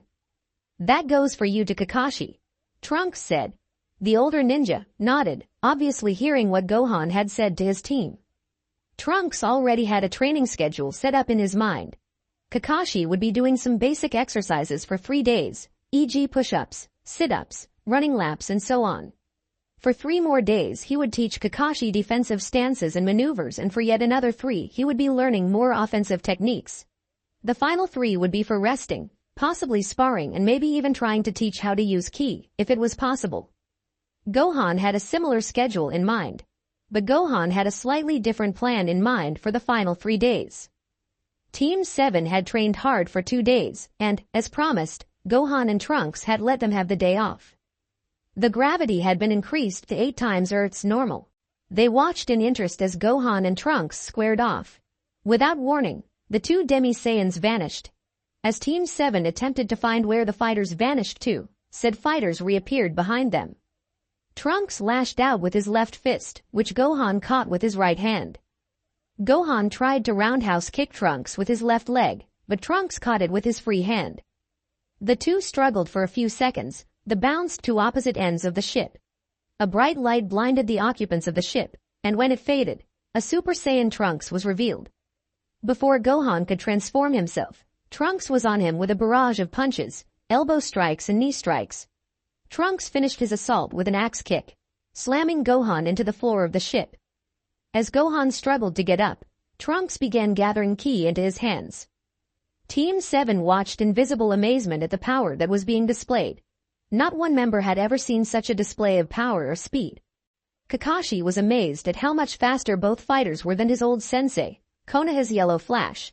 He grimaced as the thought of his sensei brought back painful memories. Sasuke felt jealousy spreading through his body like the plague. They were just adding insult to injury. Sasuke, furious that these 2 nobodies dared to be that much stronger than him. He wouldn't let them get away with this. He would get them, that he swore on his name as an Uchiha. Surprisingly enough, it was Naruto who spotted Sasuke's glares at the 2 half-Saiyans. Unsurprisingly, it took him a while to figure out why Sasuke was glaring at the 2Z fighters. He's jealous, Naruto thought. Sasuke is actually jealous of someone. Ready, Gohan? Trunks spoke confidently. Let's go. An aura flashed around Trunks as he started launching a barrage of ki blasts at the young fighter. Gohan looked up to see the blasts heading right at him. Still on one knee, Gohan transformed into a Super Saiyan. Smoke billowed from where the ki blasts had hit their target. Trunks stopped firing the blasts and instead started making rapid movements with his hands. Team 7 could only guess what Trunks was doing as he finished the hand movements, spread out his fingers and made his thumb and index finger touch its counterpart on the opposite hand. Burning attack, Trunks shouted, and a large ball of energy shot off towards its target. Boom! The explosion seemed to rock the entire ship. Trunks stood looking at where his attack hit, his hands now by his sides. The smoke cleared, revealing a figure with his arms crossed over his chest. The figure dropped his hands, panting slightly. Wow, Trunks, Gohan started. You've gotten a lot stronger since we last sparred. Trunks smiled. By the looks of things, I still have a while to go before I catch up with you though. Gohan blushed. Gee, thanks. Naruto gawped. Both fighters were acting like nothing had happened. Kakashi noticed his student's open mouth. I don't understand them either, Naruto. But I have to say, it looks like we're in good hands. So, Gohan, Trunks spoke. How about we finish this little match of ours? Gohan smiled. All right. I won't lose, though, Trunks smirked. We'll see. Both fighters dashed towards one another, fists raised. Gohan was the first to connect, landing a fierce blow on Trunks' chest. He followed up with a kick to the jaw, sending Trunks into the air. Gohan suddenly appeared right underneath Trunks and landed a solid punch on Trunks' back. As Trunks cried out in pain, Gohan dashed above Trunks and performed a spinning kick to Trunks' face. Trunks recovered quickly, managing to backflip before he hit the ground. Trunks raised his hands above his head. In response, Gohan cupped his hands and moved them to his hip. Ka. Me. A bright blue orb of energy appeared in Gohan's hands. Trunks' own attack was building up a huge ball of golden ki above his raised hands. Me. Trunks finished gathering enough ki. Finish Buster, he yelled, releasing his attack. Ha! Gohan yelled, firing off the attack. Gohan's blue Kamehameha collided with Trunks' golden Finish Buster. The attacks struggled to dominate the other. Team 7 had never seen so much raw energy, and to think that the two were only sparring increased their amazement. They watched on as the blue beam slowly but surely began to overtake the golden ball. HRAAH! All attention was turned to Trunks, who had recently released a war cry. The sweat was visible on his face as he continued to yell. Trunks' muscles slowly started expanding, until with a sudden flash of gold accompanied by a loud boom, they had instantly increased to probably increased 3 times their usual size. Trunks smirked as he ascended his transformation into an Ultra Super Saiyan. Gee, Trunks, you're taking this really seriously, aren't you? Gohan struggled to get out. His Kamehameha was now being forced back at him at a quick pace. Now would be a good time to try out that new technique, Gohan thought. Trunks looked on with disbelief as his blast completely consumed Gohan's own and Gohan himself. A massive explosion occurred as Trunks' Finish Buster pushed the Kamehameha wave to where it originated from. I bet Gohan, even if it was just a spar, I bet Gohan. Trunks panted. Did you? A voice sounded from him. Trunks looked behind him. Gohan. How? Gohan smiled merrily. I'll tell you when you regain consciousness. How did you do that? Sakura stuttered. Do what? Gohan replied, confused. Get behind him like that. Gohan sighed. I'll explain when Trunks gets up. That way I won't have to explain twice. I'm up. Trunks said irritably. It's about time, Naruto shouted, equally as irritated. Now Gohan can finally tell us how he go behind you and whoop your ass. Trunks ignored Naruto's last comment. Actually Gohan, I think I know how you did that. Trunks said. Yeah? Gohan replied. How so? Trunks smirked. Well. Piccolo looked up from his meditation. Something's not right. No, please. Don't hurt me. I've never done anything wrong before, the young brown-haired man pleaded. Heh. I'll hurt who I want, boy, and I'll hurt him real good. The man with long white silvery hair spoke. Now die. The white silvery-haired man blasted the younger man with a ball of red ki. Ha. It feels so good to be back. Too bad that won't be for long. The man looked at the new arrival. He snarled. Vegeta. What are you doing here? Vegeta smirked. What am I doing here? I'll tell you. I'm here because I'm going to kill you, you worthless puppet. Vegeta yelled as he turned into a Super Saiyan. You androids don't know when to die, do you? You should have stayed dead. Now I'm gonna put you through a world of pain to get some information out of you. Prepare yourself. Android 13 pulled himself out of the building. Damn you, Vegeta. He yelled. Get, I am, boys, Vegeta growled. Not these freak shows again. Vegeta ducked as the little purple fist flew over his head from behind and caught the sickly white knee that attempted to knee him in the stomach. Get out of here, Vegeta roared as he swung Android 14 into 15. Said androids went crashing through a building, knocking it over so it fell on the street. My, Vegeta. That little action you just done would have killed more than enough innocent people, don't ya think? Android 13 smirked. Vegeta laughed. Don't think I'm like that clown, Kakarot. I'm not limited by foolish morals like he is. If these pathetic humans get in the way, that is their problem. Understand? As if to prove his point, Vegeta fired of an energy blast, knowing the android would dodge. As expected, the mechanical creation moved to the side, letting the blast blow up the building behind him. You see now, android? You have no chance. Number 13 smirked. Well, Vegeta. Looks like you forgot what happens if you beat 14 and 15. Vegeta chuckled. Rom again, puppet. I remember. I fancy the challenge. Android 13 laughed evilly. All right then, let the challenge begin. And as you can see, the battle between the blue man with the spiky red hair and the man with the blonde hair continues to ravage the city. We are risking life and limb to bring you this cover. Bulma growled as her TV set went fuzzy. Damn that Vegeta. Just when we thought he had changed, he does this. King Kai, what's going on down there? The man with wild black hair, an orange GI and a halo asked. Ah, Goku. It seems Vegeta has lost his way again. He shows no regard to human life. The portly blue man known as King Kai responded. Goku grimaced. I already figured that out. What I meant was, what's going on with these fighters we've killed suddenly reappearing? How's that possible? King Kai sighed. I don't know, Goku. But, King Kai blew out his cheeks. I have a theory. Goku grabbed his old mentor by the shoulders. Come on, King Kai, you have to tell me. The blue man shrugged off Goku and turned away. Goku, I fear that you made a bad choice when you chose to stay dead. If I'm right, then the Earth is doomed. Goku gasped. What? How? Well, King Kai started. It started about 3,000 years ago. You worthless doll. You can't even touch me, Vegeta yelled. You haven't improved one bit. You are a disgrace, 13 growled. You watch your mouth. Time to die. The android gathered a huge amount of ki in his hands.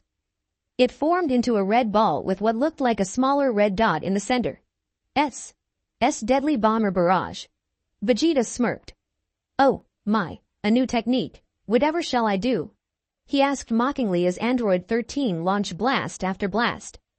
Vegeta put his hands together, much like one would with the Kamehameha, but instead of his hands being vertical they were horizontal. What about blast everything to pieces? Final flash. 13 gasped as the huge golden beam disintegrated his attacks completely. Damn you, Vegeta. Damn you. The android tried to hold back the blast but to no use, as the blast engulfed him almost instantly. What's that, Mummy? The little boy asked his mother, pointing at the strange golden light heading towards their city. I'm not sure, honey, but it looks like it's coming from Northeast City. A.N. Random town name. The boy looked thoughtful. But Mummy, isn't that a long way away? The woman nodded, suddenly worried about the golden light. It is, sweetie. Whatever happens though, remember I love you. The boy smiled goofily. Of course I know that. I love you T. What on earth is that? The astronaut asked. His fellow astronaut replied. Not a clue. It looks like a huge beam of golden light. Oh crap. Houston, we have a problem. Vegeta spat at the ground. HMPH. Pathetic android. Thought he could beat me with absolutely zero training since the last time we fought. I wonder how many cities I took out. Vegeta looked thoughtful. 1, 2. I probably hid something in space as well. A hat trick? Vegeta snorted. Well, that game was beautiful if I do say so myself. A few hours later, at Capsule Corporation. And you can see what's left of Northeast City from our news helicopter. There have been reports that North City is similar to this, and there were also reports of half a space station falling from the sky. Bulma sighed as she turned off the television. Oh, Trunks, I hope that wasn't your daddy. She spoke to her asleep 3-year-old son. I really hope not. Planet Namek, what are you doing here? The Namekian elder asked. The figure dropped the Namekian warrior he was holding. We banished you with the Dragon Balls. The figure looked at the elder. I came for revenge. Gohan looked around nervously. What? What if she heard you, Dad? She'll get you. Goku laughed good-naturedly. Ah well. Anyway, I should get on to the reason why I'm here. I think it's about time you learned how to use instant transmission. Gohan gasped. He looked at his dad with a combination of shock and admiration. Really, Dad? You will? Goku laughed again. Of course, son, of course. Gohan sighed. I couldn't get it right at first, and when I did I usually ended up transmitting into trees and stuff. Dad said if I ever had to fight in the Cell games that I shouldn't use it, in case if I stuffed it up. That's why I tried it in our spar, but I still realize I will have to use it more before I get better. Trunks nodded. I see. That makes sense. Team 7 nodded in agreement. You remember how I told you about Bojack being sealed by his Kai? King Kai asked. Goku thought for a bit, then nodded. Yeah, I remember. King Kai looked out into the distance around Snake Way. That wasn't the only thing we sealed. Goku's jaw dropped. What, really? King Kai chuckled. It really is easy to amaze you, Goku. Yes, it is true. A long time ago, at the time Bojack was just a boy, it was discovered that a group of the Sufaru survived. While most scattered across the galaxy, 7 remained together. These 7 plotted revenge against the Saiyan race, but knew they weren't strong enough to defeat them. King Kai paused for a bit, allowing what he had said to sink in. So they decided to destroy the Saiyans with what they treasured the most, the goal that every last Saiyan tried to achieve. They were going to annihilate the entire race with the power of a Super Saiyan. But not just any Super Saiyan. King Kai's sentence trailed off, leaving Goku in suspense. The original Super Saiyan. It is thought to be fact that the original Super Saiyan destroyed the Saiyan's home planet with his tremendous energy. In truth, he sealed himself away so he wouldn't cause any more destruction to his people. The seal was only able to be broken with two things, ki and chakra. Years after the destruction of their people, the Sufaru found out where the Saiyan was sealed and how to break it. Goku listened intently to King Kai's words. That is when they found out about Earth, and that it was the only planet in the entire universe that had both ki and chakra. They set off, aiming to achieve the power to help awaken the sleeping Saiyan. That is where we Kai come in, and it's also when we made the biggest mistake of our lives. We took the easy way out. Instead of confronting the Sufaru, we split the Earth into two. Goku had a confused look on his face. The blue man explained. The Earth was originally much bigger. We Kais, being overseers of the universe, had an ability to split planets that were large enough into halves, quarters and so on at great risk to us and the planet. To prevent the 7 Sufaru from obtaining ki and chakra, we separated the ki users and the chakra users onto different planets. It was a great task, but much harder were to come. First, we had to send one planet as far away as possible from the other, which required even more power. But the Sufaru eventually found a way to counteract this, and created a device that attracted the 2 new planets using their identical life signatures. As the planets rushed towards each other, many natural disasters occurred. Earthquakes, tsunamis, anything you can think of really. That's when we decided to corner the corrupted beings and seal them in a child willing to take on the burden. Wait a minute, Goku said. What does that have to do with anything? King Kai growled angrily. I'm getting there. As I was saying, we sealed the Sufaru into a willing child who we thought could take the burden. The boy was seen as the savior. Until the Sufaru inside him corrupted him, the boy happened to be Bojack. You know the rest. Then what's going on?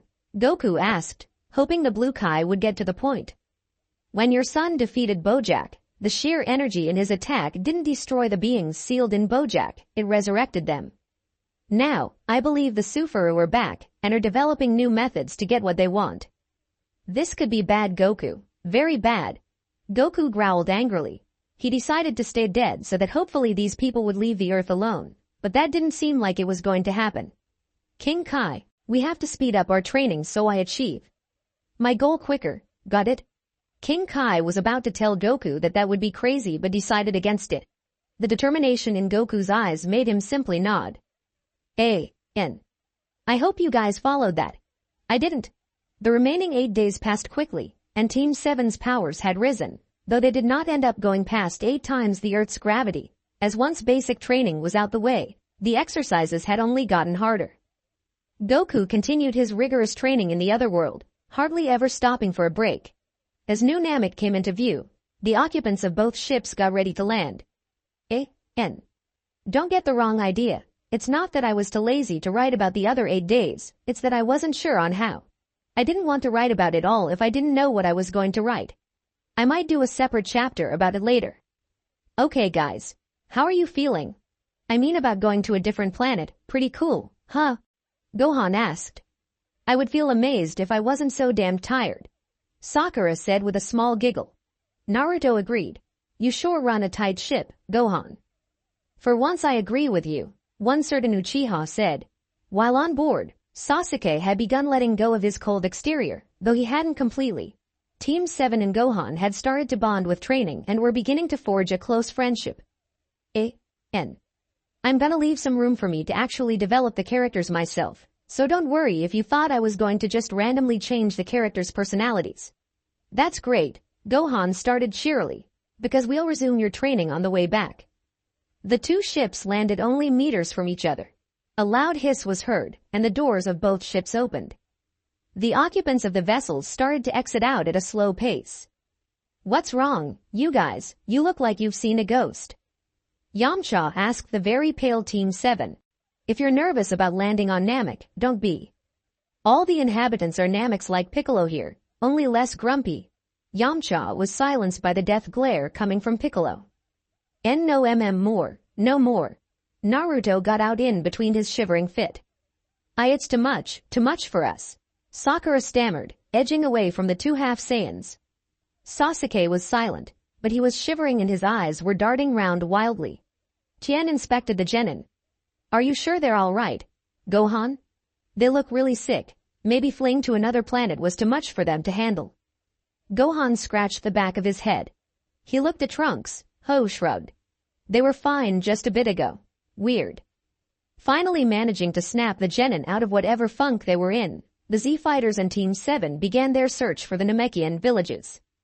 Hey guys, I can sense the Namekians' energy signatures. Trunks exclaimed with a certain degree of joy in his voice.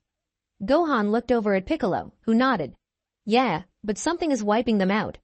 We better go. Gohan nodded. I'll see you guys there. Remember, don't waste any time. I may need backup. Everyone but Trunks looked on with confusion. But Gohan, how? Yamcha was cut off yet again as Gohan put his middle and index fingers to his head and vanished. Are you going to get there so fast? Of course, Sasuke said. He would have used that instant transmission. What? Roshi asked. Since when does Gohan know Shunken Ito? Trunks sighed. Long enough. Anyway, we're wasting time here talking. Let's go. Gohan reappeared next to an old Namekian. Gee Gohan, is that you? The elder Namek asked. Yeah, Gohan replied. Wait a sec. Elder Mori? The old Namek nodded. Indeed. A loud snort was heard. TCH. Sorry to interrupt this little reunion, but I haven't finished my revenge yet. Mori growled. Gohan, I am sorry I have to ask you this, but I need help right now. Gohan nodded and looked at where the snort had come from. I'm guessing it has something to do with that guy over there. Ah, so, Gohan, is the brat's name, huh? It's been a while. Gohan looked at the speaker with confusion. What are you talking about? We've never met. Wait, you're a Namek. And the only Namek I know that would do this. Gohan pointed to the surrounding area, only just noticing how damaged it was. Would be you, Slug. Slug chuckled maliciously. What a shame. I only just got into my revenge, but right now I realize that I can't beat you. You see, I am not blinded by pride like I once was. So I'll take my leave for now. And do you really think we will let you leave like that? Slug turned his head to locate the voice. The Z-Fighters and Team 7 had arrived, making the odds against Slug even greater. Piccolo, my brother, my masters have nothing against you. Join us and rule the universe. Piccolo scowled. He dashed forward quickly, planting a punch in Slug's stomach. You are not my brother, Slug. Only true Namekians are. Piccolo threw Slug into the air, following up with a destructive wave of ki. What is going on here? All these villains we have already defeated are just suddenly popping up again. That's not possible. Trunks said angrily. Gohan nodded and turned to the Namekian elder, Mori. Please excuse our rudeness, sir, but we really need to use your Dragon Balls. Mori smiled good-naturedly. Ah, Gohan, always so polite. Please, use the Dragon Balls, we were going to have to anyway to revive our fallen comrades. Here, I'll summon the dragon for you. Gohan gave a small gasp in shock. Already? Mori nodded. We always have the Dragon Balls on us, just in case. Kiasao spoke up for the first time in a while. Hey, where are all the other Nameks? Mori looked over his shoulder. They shall be returning from their shelter in 2 hours or so. Me and a few warriors decided to hold Slug off until they got to safety. Mori paused as the group reached 7 large orange spheres. Man, they're huge compared to the other Dragon Balls, Naruto said. Gohan laughed. And so is the dragon. This is so cool, Naruto thought. I get to see the original Eternal Dragon for the first time. And Gohan says it's even bigger than Earth's dragon, which I still haven't seen. Oh well. Mori finished reciting the password needed to awaken Purunga, and the Dragon Balls glowed. Suddenly, a beam of light flashed upwards, taking on the form of dragon-like being. You have awoken me from my sleep. I will grant you 3 wishes before returning to my slumber. Mori looked over towards the group of heroes. What wish would you like Purunga to grant first? Team 7 gave Gohan a confused look. He answered their unspoken question. Purunga is just the name for Namek's dragon.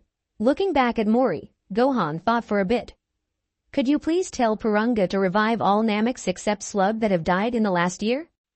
Tell him he can use as much power as necessary, Gohan said quickly. Mori nodded and recited Gohan's wish. There.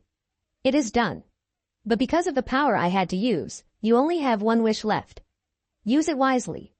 Elder Mori, do you mind if we use the last wish to revive Krillin? Mori nodded. Of course you can, child. Don't worry, I shall recite the wish now. Purunga's eyes glowed once again. There. It is done. Farewell. The coffin-like object opened with a hiss. Bulma ran over to it, dropping the papers she was holding. Krillin. They must have got the Dragon Balls. Krillin sat up slowly, taking in his surroundings. Looks like they did, Bulma, unless you're dead too. Bulma smacked him over the head. Ow. What was that for? Bulma laughed. For fun, she said, walking off.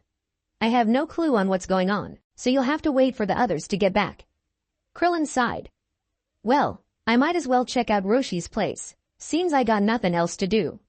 As Krillin prepared to take off, a familiar voice resounded in his head. Krillin? Krillin, can you hear me? Goku. That you, old buddy? Krillin flew through the air as he traveled to the Kame house. Good. The radar shows that they are still all together. Krillin still didn't know about Den's death because he was revived after Den.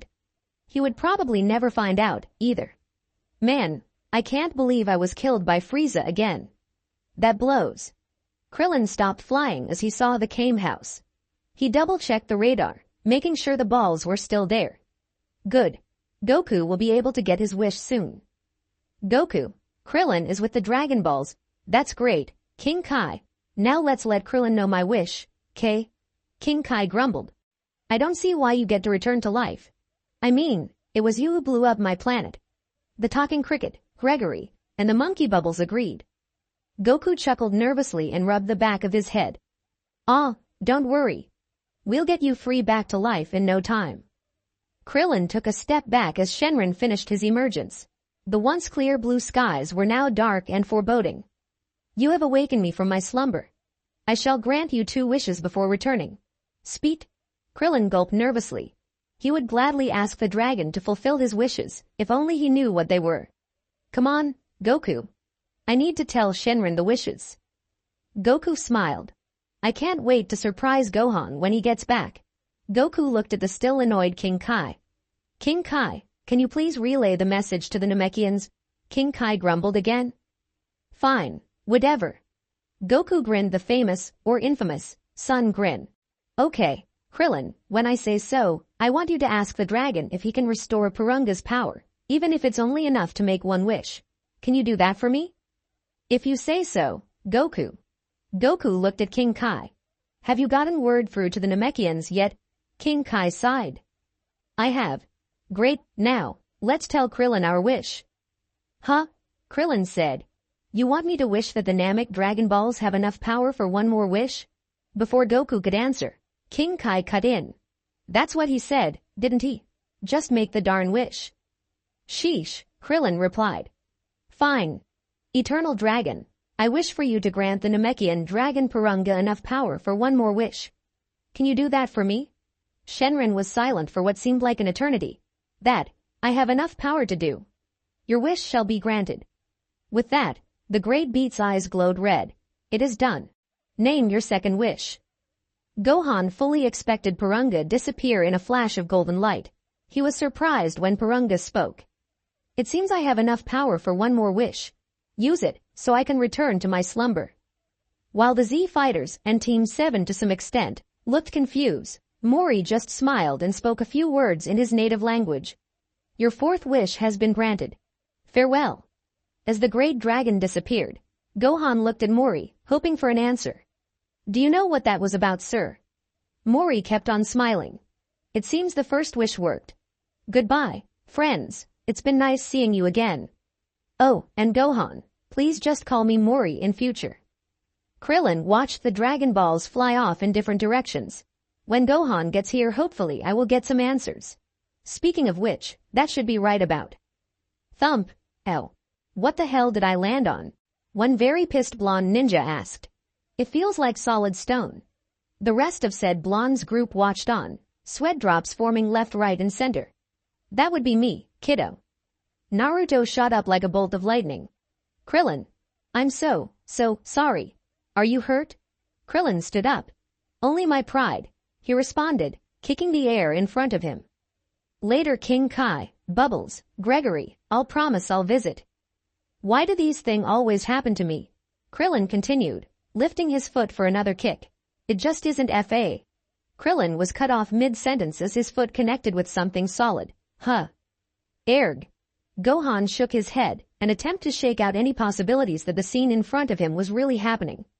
Krillin stood over a man, who was kneeling on the ground after being kicked where no man should ever be kicked. The man had black spiky hair, and was wearing an orange GI, similar to his. Dad? Gohan asked. Is that you? Goku tried to smile. Damn straight it is. How are you all going? Vegeta hopped off his bed, turning off the TV he had been watching. That power. Kakarot? Are you guys gonna stand there all day looking at me like you've seen a ghost? The Z fighters stood mouths agape, while Team 7 looked on with confusion. Or one particular member. Huh? Do you guys know this guy? Naruto asked, clearly confused.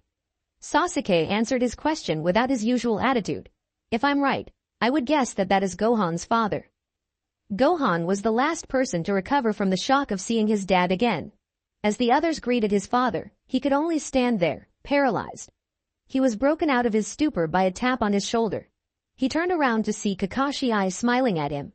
Go on. I'm sure your dad would love to see you. Gohan only nodded.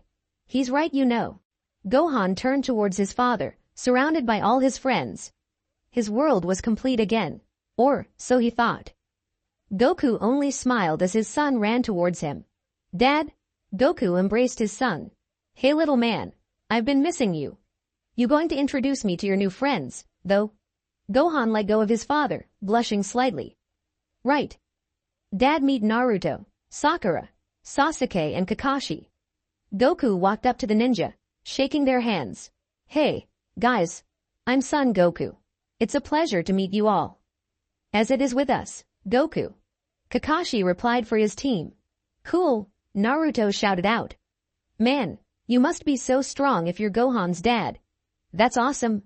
Goku rubbed his head. Well, yeah, I guess. Sakura and Sasuke twitched an eyebrow each, both clearly annoyed with the blonde shinobi's antics. The Z fighters only smiled.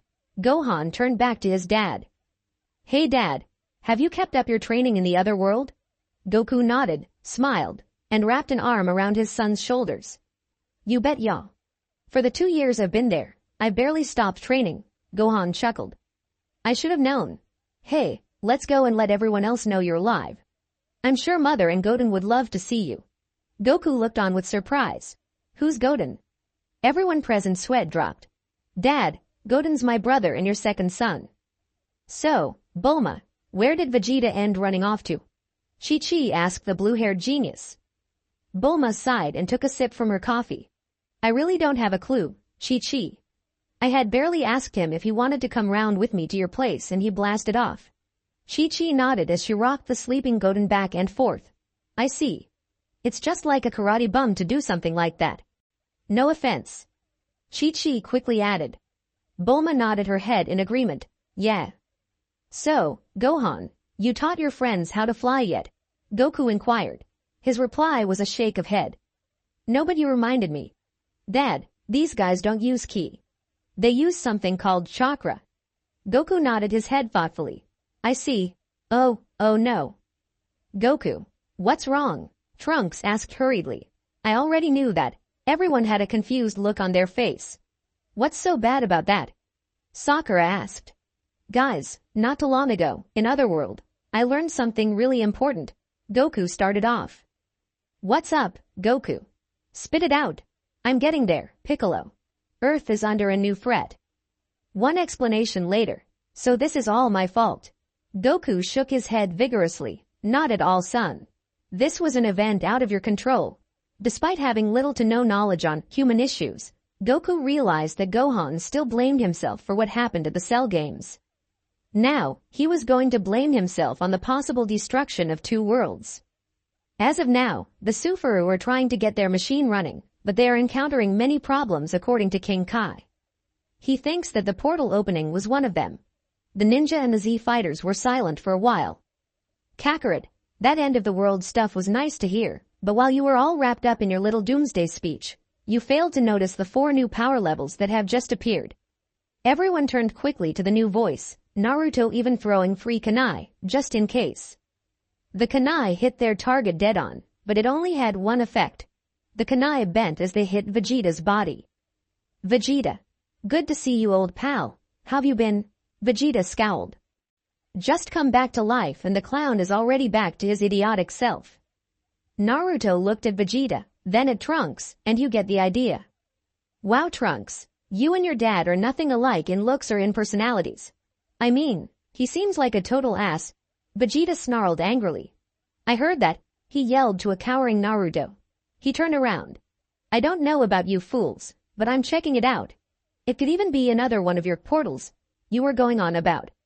Vegeta blasted off in a flash of blue light. Goku looked around. Let's go. Oh, and shotgun carrying Naruto. The Z fighters took off after Vegeta. Goku carried Naruto, Piccolo carried Kakashi, Krillin carried Sasuke, and Gohan was left with Sakura. While the others had no problem carrying their passengers, Gohan found it a bit more awkward holding Sakura. As they flew through the air in silence, Piccolo and Kakashi sneaked up behind them. How are you two lovebirds going? Kakashi asked, hand raised in the air and an eye smile on his face. Gohan and Sakura grew bright red in response. In fact, Gohan was so surprised, he dropped Sakura, quickly catching her. Unfortunately for them, Gohan wrapped his arms around Sakura in a slightly inappropriate place. God, go take this somewhere else, you two, preferably a bedroom. Piccolo said, causing Kakashi to snicker. Both Gohan and Sakura grew even brighter shades of red, and Gohan quickly increased his pace. Oh no you don't, Piccolo and Kakashi thought simultaneously. I'm not done with you yet. Naruto looked on as Gohan and Piccolo flew past at a quick pace. Hey Goku, are you gonna just stand by and watch them get there first? That's not a winning attitude, you know. Goku shook his head and grinned. Of course not. Let's go, he yelled, flying off at a breakneck speed. Krillin looked on as Gohan, Piccolo, and Goku flew past. In that order. He mentally sighed. Why am I stuck with Mr. Mopey? He thought. He was surprised, however, when Sasuke asked him to speed up. Hey, Krillin, was it? Let's speed up. When Krillin looked down at him confusedly, Sasuke sighed. Well, are you going to? Because, Sasuke added with a small grin. I have a reputation to rebuild, and getting there first will prove our superiority. Krillin gave his own grin as he took after the others. Maybe he won't be so bad after all. Yamcha, Tien, Kiasao and Trunks could only look on with amazement as the others sped past them. Well, Tien started. Looks like they're in a hurry. Vegeta looked behind him. If it's a race they want, it is a race they will get. He thought he saw the speeding warriors behind him. Meanwhile, damn it all to hell. One of the figures screamed. Why isn't it working? Patience, my brother. It has been many a year since it was last active, and you know how much energy it needs. Perhaps, but shouldn't we go and finish of the creatures that arrived through the portal? The figure the question was directed at thought for a moment. No, he eventually replied. The Saiyans are heading in that direction, and as of now we are not strong enough to take them on. But fear not, we will get our revenge, and soon. The Z fighters and Team 7 finally landed at the source of the power signals. 4 figures lay motionless on the ground. Kakashi ran over to one of the figures when he realized who they were. Asuma, wake up. He checked all of the newly arrived Team 10's pulses. They're alive, but they're all unconscious, just like we were. I'm taking it you know these people? Trunks asked. Kakashi nodded. Yeah. The girl is Ino Yamanaka. The chubby boy is Choji Akamichi. The other boy is Shikamaru Nara and the man is Asuma Sarutobi. They're another ninja team, like us. Well, let's not just stand here looking at them. Everyone, join hands. Goku commanded. Everyone except Goku, Piccolo and Vegeta joined hands. Okay Gohan, you know what to do. Gohan nodded. Right. Piccolo, put your hand on my shoulder. Now make sure you are all in contact with someone. Right. See you at home, Dad. Gohan put his right hand index and middle fingers to his head and vanished, taking everyone except Goku and Vegeta with him. Goku looked at Vegeta, who was walking away. Come on, Vegeta. Just this once. Vegeta stopped walking. Fine. Goodbye, Bulma. Have a safe trip back home, okay? Bulma was about to respond when a group of people suddenly appeared in front of her. Gohan, what have I told you about using that technique? Bulma and Chi-Chi shouted simultaneously. Gohan rubbed the back of his head. Sorry, but I had to. See, we have 2 surprises. By the looks on your faces, I see you have noticed one. Gohan said, indicating to the 4 new ninja. But this second one is a welcome surprise. Well, Gohan dear, I'm guessing that these 4 new guests are friends of Kakashi, judging by the way they are so similarly clothed, but, oh my. Is that? Chi-Chi trailed off, looking into the forest. Bulma followed her line of sight and spotted the Prince of All Saiyans, but didn't notice the second figure until he stepped out into the moonlight. Goku? Goku grinned. Yo.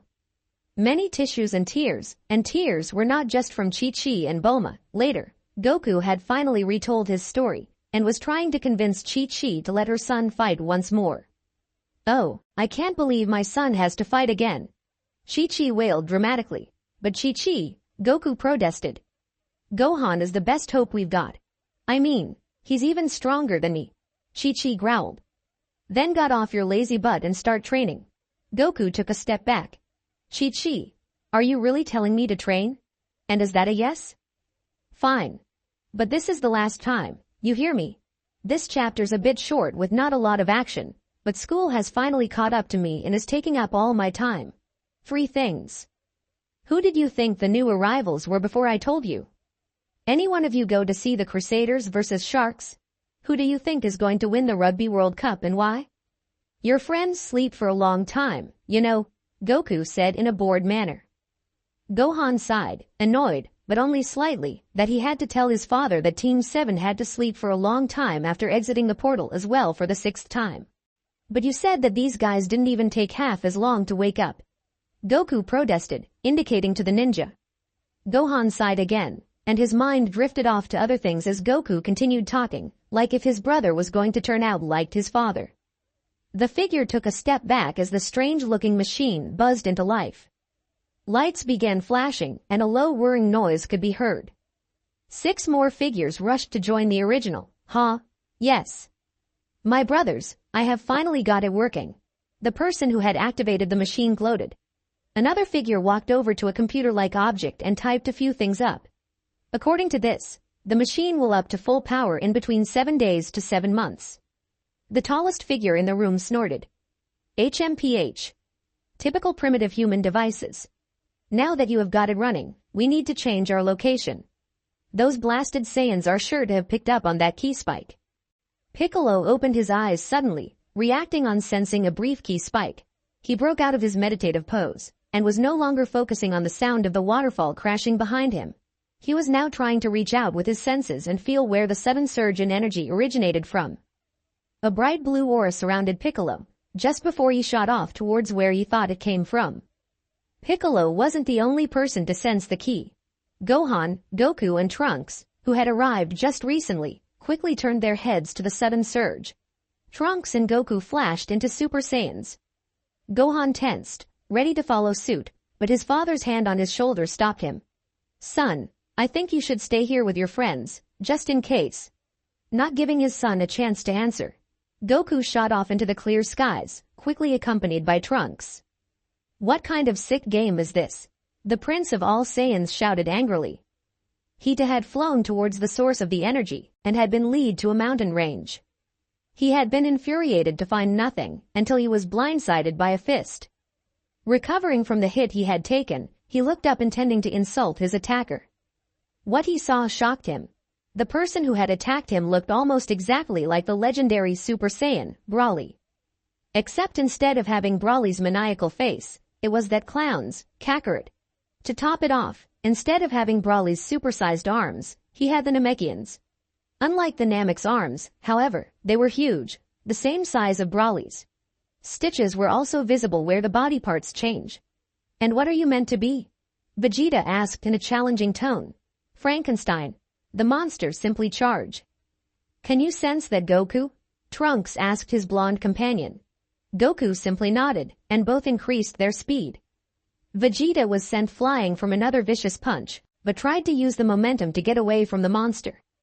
Unfortunately, Broly made full use of his Namekian arms, extending them to 3 times their usual size before smashing into Vegeta's chest with 2 fists. The force was enough to smash Vegeta through several mountains before crashing into the ground. Vegeta grimaced as he got back up. Bastard. Gohan was torn. On one hand, he wanted to go with his father and Trunks to locate the mysterious energy force. On the other, he wanted to stay with the ninja, just in case something bad happened. He decided to choose the latter, if only for a while. It turned out to be a good choice. Even when Vegeta turned Super Saiyan, he was still having a hard time with the monster. Every punch he threw didn't seem to faze his adversary, while every blow he took had the force of a sledgehammer smashing stone. Damn it all to hell. Vegeta thought as he was pummeled yet again. I was sure I had gotten stronger. The Broly Piccolo Goku monster landed on a small dirt mound created from the recent battle, only a couple of meters away from Vegeta, who was struggling to stand up. His enemy smirked, raising a hand and creating an almost transparent sphere of energy. Before he could fire it off, a thin beam of energy passed through said arm, leaving a very large and very gory hole behind. But Broly AN, which is what he'll be referred as at the moment, didn't cry out in pain or anything, just turned around. Located on the peak of one of the many mountains was Piccolo. Taking advantage of Broly's distraction, Vegeta shot forward towards Piccolo. He was prideful, but knew that this was one battle he could not win alone. So, Green Bean, how long have you been skulking around here for? The prideful Saiyan prince asked in a tone of arrogance. Piccolo took no notice of the nickname. Long enough to see your ass getting handed to you. Vegeta snarled angrily. Quite, Namekian. I have no time for your blabbering. Piccolo smirked. But I think I have some blabbering you'll want to hear. What? Vegeta asked, curiosity getting the better of him. Piccolo continued. As you can see, this is some sort of monster formed together with characteristics of Broly, Goku and myself. Piccolo paused for a second.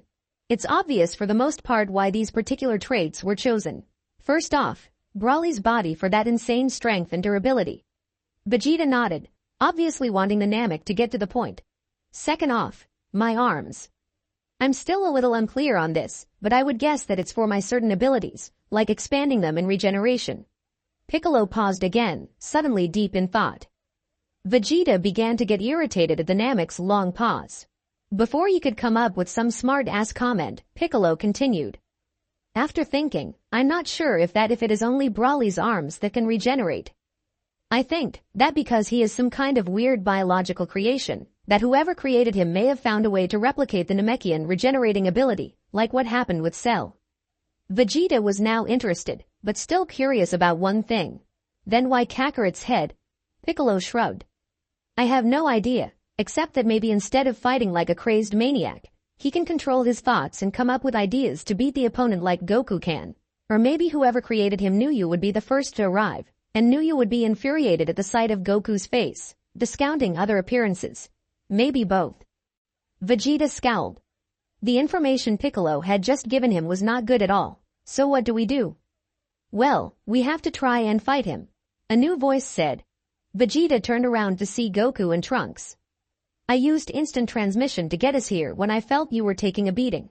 And don't worry about explaining all of that again, Piccolo, Goku added. We both heard it. Throughout this whole exchange, Broly just stood there, motionless. His arm had healed while all the others were distracted. For some reason, he didn't attack. Maybe it was the Goku side of him, as it would have no honor in attacking an opponent from behind. Whatever the reason, he continued to stand still. While the group was talking, Piccolo was thinking. If whoever created this monster wanted it to be able to come up with strategies to fight, they wouldn't have picked Goku. It would have to be Vegeta or me. So why? Meanwhile, Gohan and the 4 ninja had gone back inside to check on Team 10, who were still asleep.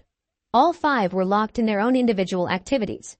That is, until Asuma's eyes suddenly snapped open, quickly surveying their surroundings. Where am I? In one quick motion, Trunks unsheathed his sword and cut an energy blast that was heading for him in half, causing it to explode harmlessly on either side of him. The fight was actually looking pretty good now with all 4 there, starting to overpower Broly. Trunks let loose a loud war cry before launching himself into the fray, sword drawn back. "How are the prototypes doing?" a very gruff voice asked. The owner of the voice was short and had a very large, very colorful mohawk, with his head shaven on either side. He was wearing what looked like Saiyan clothing. Another, more high-pitched voice answered. "Prototype 2 has not engaged the enemy as of yet. Prototype 1 is steadily losing energy. I believe we should call back Prototype 2 as he is sure to be beaten by the boy." A silence descended on the group. A third, calm voice answered in a tone of authority that suggested he was the leader. "Very well. Call of the advances of Prototype 2 immediately. We will succeed next time." Trunks stood over his handiwork. The body of Broly was in 2 very unclean pieces. Blood and Broly's insides were all over the place, and though Trunks knew an improved super sharp sword had barely cut through the body, all warriors present knew that the original Broly's body would have broken the blade instantly. Asuma had waited patiently for his students to wake up, eagerly waiting the explanation Kakashi would come up with. After the initial shock of waking, all of Team 10 had listened to Kakashi's speech. However, having not seen any of the Z Fighters' abilities, they were more skeptical than Team 7. "Kakashi, wonderful story, but how do you expect us to believe?" Asuma was cut short after Goku, Vegeta, Trunks and Piccolo suddenly appeared in the same room they were in. "Well, look who's up," Goku stated cheerfully. "What's up? You all look like you've seen a ghost." A man with spiky black hair sighed impatiently. He absent-mindedly touched the scar on the left side of his face. Honestly, this trial had been going on and off for over 20 years now. It was about time they came to their final decision. By now, the calls of "he's a Saiyan, he should be sent to hell," and "he stood up for what is right, send him above." We're getting old. How long did this have to go on? He would be bored to death if he wasn't already, as his jury broke into their 374,237th argument. Being dead for about 30 years makes you do crazy things. He decided to take another stand. "Enough, there." That got their attention. "You have been arguing for my fate for almost 30 years. When are you finally gonna stop?" The jury stayed silent. They quickly whispered among themselves. One member, a dog in a white cloak with a halo over his head, stood and spoke up. "Bardock, seeing this jury cannot come up with your fate, we have all decided on one option." Bardock looked on, curious. "The jury have decided. Bardock, you will be given a second chance to prove you are worthy of heaven. Use it well." Bardock's look of curiosity turned into one of outrage. "What, you spent 30 years deciding to send me to heaven or hell, and then you decide to restore my life?" But it was no use, and Bardock's body began to fade. Team 10 now well and truly believed the story. Goku's little show was persuasive. But there was still one question that needed to be answered. What are we going to do now? It was so cold, so dark. He tried blinking, but to no use. Great. It was getting colder again. Soon it would be so cold that he would burn. Yep. It was happening now. The temperature dropped suddenly, and he was left screaming, but him nor anyone else could pick up the strangled sound. He braced himself for what was about to come, as he had been through this process for what seemed like thousands of times. Suddenly, the temperature changed again, and he no longer just felt like he was burning. He was burning. The darkness snapped out of existence to replaced by a blinding light, one extreme to another. Eventually, the pain faded away. Bardock braced himself for the next onslaught, but it did not come. Instead, Bardock found his senses returning slowly. He cracked his eyes open, knowing full well this would be the only chance in a while because he could feel himself losing consciousness. He managed to see that he was hurtling towards a mass of blue before he slipped under. "Did you feel that?" All eyes turned to the tall Namek. No, Naruto answered innocently. Brat. The Namek was not speaking to you. Heads turned again to the price of 5 other people who had scowl on his face. Man, look at who woke up on the wrong side of the bed. Naruto muttered under his breath. I heard that you scum. He is right though, father, Trunks interrupted before things could turn worse. You do seem angry, than usual. Vegeta snarled. Are you stupid, boy? Why don't you shut up and sense that energy? Trunks paused for a second and closed his eyes. Weird. It was probably just another portal. Naruto dismissed casually with a shake of his head. No, Gohan said suddenly. It's definitely not. This is so weird. I am sure I have never sensed this before, yet it is so familiar. Almost like Dad's. All heads turned again, this time to Goku. What? Don't expect me to go find whoever that was. Why? Everyone chorused. Goku grinned the famous sun grin. I'm starving. I haven't eaten a good meal in years. Everyone's sweat dropped. After a long, awkward silence, Gohan decided to break the news to his father gently. I'm sorry, Dad. Mum. She left to Bulma's for girl stuff. After helping calm Goku down and cleaning up the glass he broke with his scream, they finally managed to get Goku to instant transmission everyone to where the mysterious key signal was last felt, albeit sulkily. Everyone hold on to someone's shoulder. As the group complied, Goku put 2 fingers to his head and they vanished, reappearing right above a glistening blue ocean. Unable to stop themselves, everyone fell into the calm waters, with the exception of Piccolo, who managed to stop himself from falling in time. Yes, not even the mighty prince could regain his senses in time to stop himself from plunging into the dark blue depths of the ocean, which did not improve his mood. Vegeta was having a day. First off, when the prince had demanded breakfast, the woman had told him she was too busy, and he had to get his own because he had brutally dismembered all the serving bots. He did not bother to ask what she was working on. Also, because Vegeta had no luck with machines. It definitely seemed that true machines didn't feel fear. Vegeta now knew. He was forced to resort to cereal. But his day had truly taken a turn for the worse when he was forced to attend a press conference with Bulma on several topics that required his being there, like whether or not he was an axe murderer. His decision to answer with, I would not need an axe, turned out to be a very poor choice of wording. It had caused Bulma to become very sour afterward, and he was now under constant police surveillance. His day had continued to spiral downwards, with things like happening the GR managing to break, not before Vegeta was almost flattened to a pancake, courtesy of the 3-year-old Trunks playing with the controls, and that blasted cat ripping up his favorite couch. And now this. Just fuck. Hey guys. Look at that. Vegeta was interrupted from his train of thought to look at where Kakarot was pointing. On the shore, a couple of hundred of meters from the group's position, was a dark outline of a person. Let's go check it out. Gohan looked at the disappearing figure of his father, then to Trunks, who simply shrugged his shoulders and took off after Goku. Gohan sighed, and followed suit, though he was sure he was forgetting something. Piccolo watched as Goku, Gohan and Trunks took off. In their excitement, they had forgotten the humans, who were floundering in the water. Most of the floundering was done on the male blonde's part, who also appeared to be the less mentally gifted. But Piccolo's senses were extraordinary, and he could sense an evil force within the boy. I will keep watch on that one, Piccolo thought as he flew away to join his companions. Kakashi sighed as a frantic Naruto fearfully clung onto him. In their companions' excitement to leave, they had forgotten the 8 ninja. Now the one called Vegeta was the only one who remained, and something told Kakashi that the older Saiyan was not the person to go to for help. Indeed, as soon as he thought that Vegeta looked at the ninja, smirked, and flew off, it was going to be a long run back to shore. Okay. Now, does anyone here know how to use the Suimin Hoko no Gyo? Kakashi asked. Asuma chuckled. Kakashi, these 6 have only started their lives as shinobi. Of course they won't be able to walk on water. It was Kakashi's turn to laugh. That is where you're wrong, Asuma. I have already taught my students the technique. Asuma grinned inwardly. There was no possible way that Kakashi's students could have mastered that jutsu already. Then again, this is Kakashi. Right then, Kakashi. Prove it? Asuma stopped talking when he realized that all of Team 7 were currently running off in the direction of the shore. Asuma's sweat dropped, then sighed in annoyance.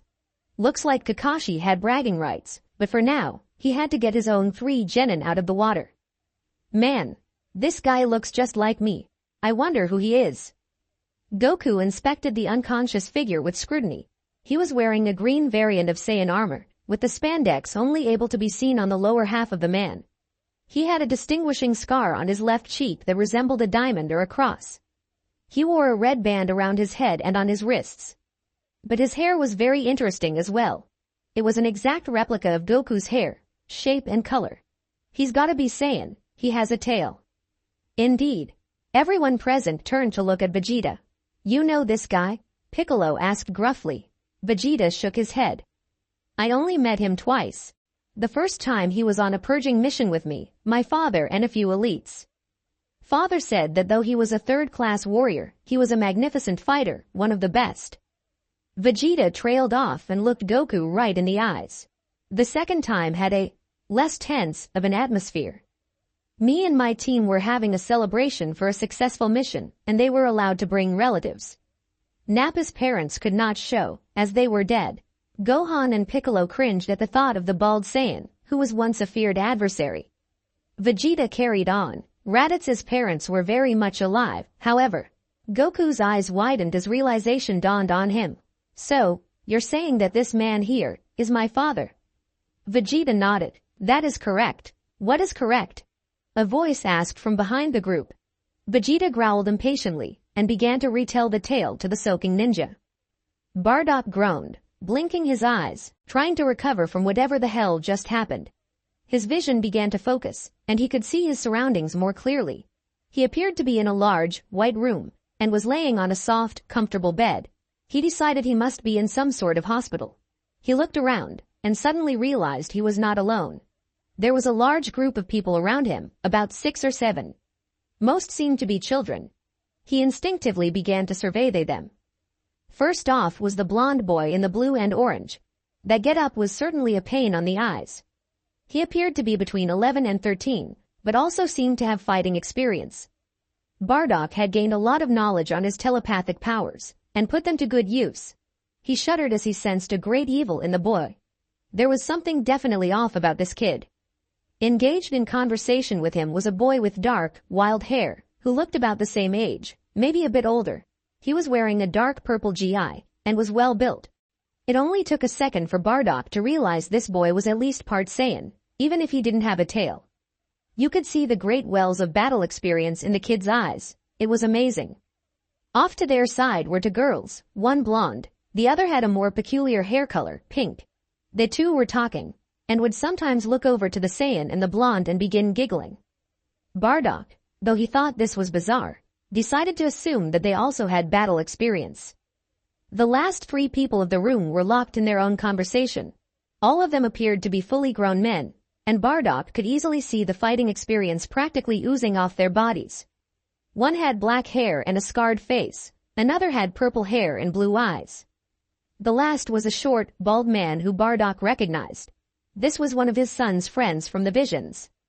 The thought of his son brought Bardock back to reality. He shot straight up out of his bed and took on an aggressive fighting stance, surprising the room's other occupants, who took on various stances of their own. As if on cue, even more people burst into the room.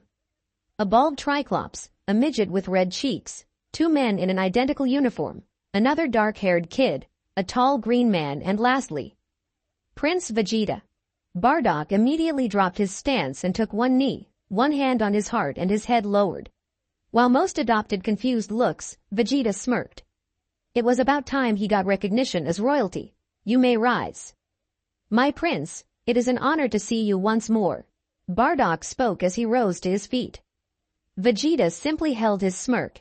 It also appears that you have chosen to continue the royal bloodline. Those who did not look confused before did now, including Vegeta. Bardock grinned. When on one of my missions, I was gifted, or cursed, depending on how you look at it, with psychic abilities. Funny, before I did my scan, I was sure your son would have had to be one of the kids with dark hair and eyes, even maybe both. They have the characteristics of a Saiyan. Vegeta nodded his head in approval. Finally, a useful subject. Bardock gave a low bow to Trunks. It is an honor to meet you, Prince Trunks. Trunks smiled, but blushed a bit. Before anyone could say anything more, 5 more people walked into the room, which was now getting cramped.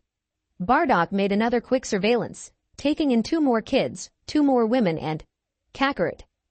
To say he was shocked was an understatement. He should have seen this one coming. After all, being dead didn't stop his visions. Still, it had been so long. Carrot. Bardock managed to stutter out. It's really you. Goku nodded cheerfully, as if he was already to grips on the current situation. Yep, it sure is. I take it you would rather call me by my Saiyan name instead of Goku, right? It was Bardock's turn to nod. Okay, before we go into storytelling, let's get comfortable. Cool. Right, follow me.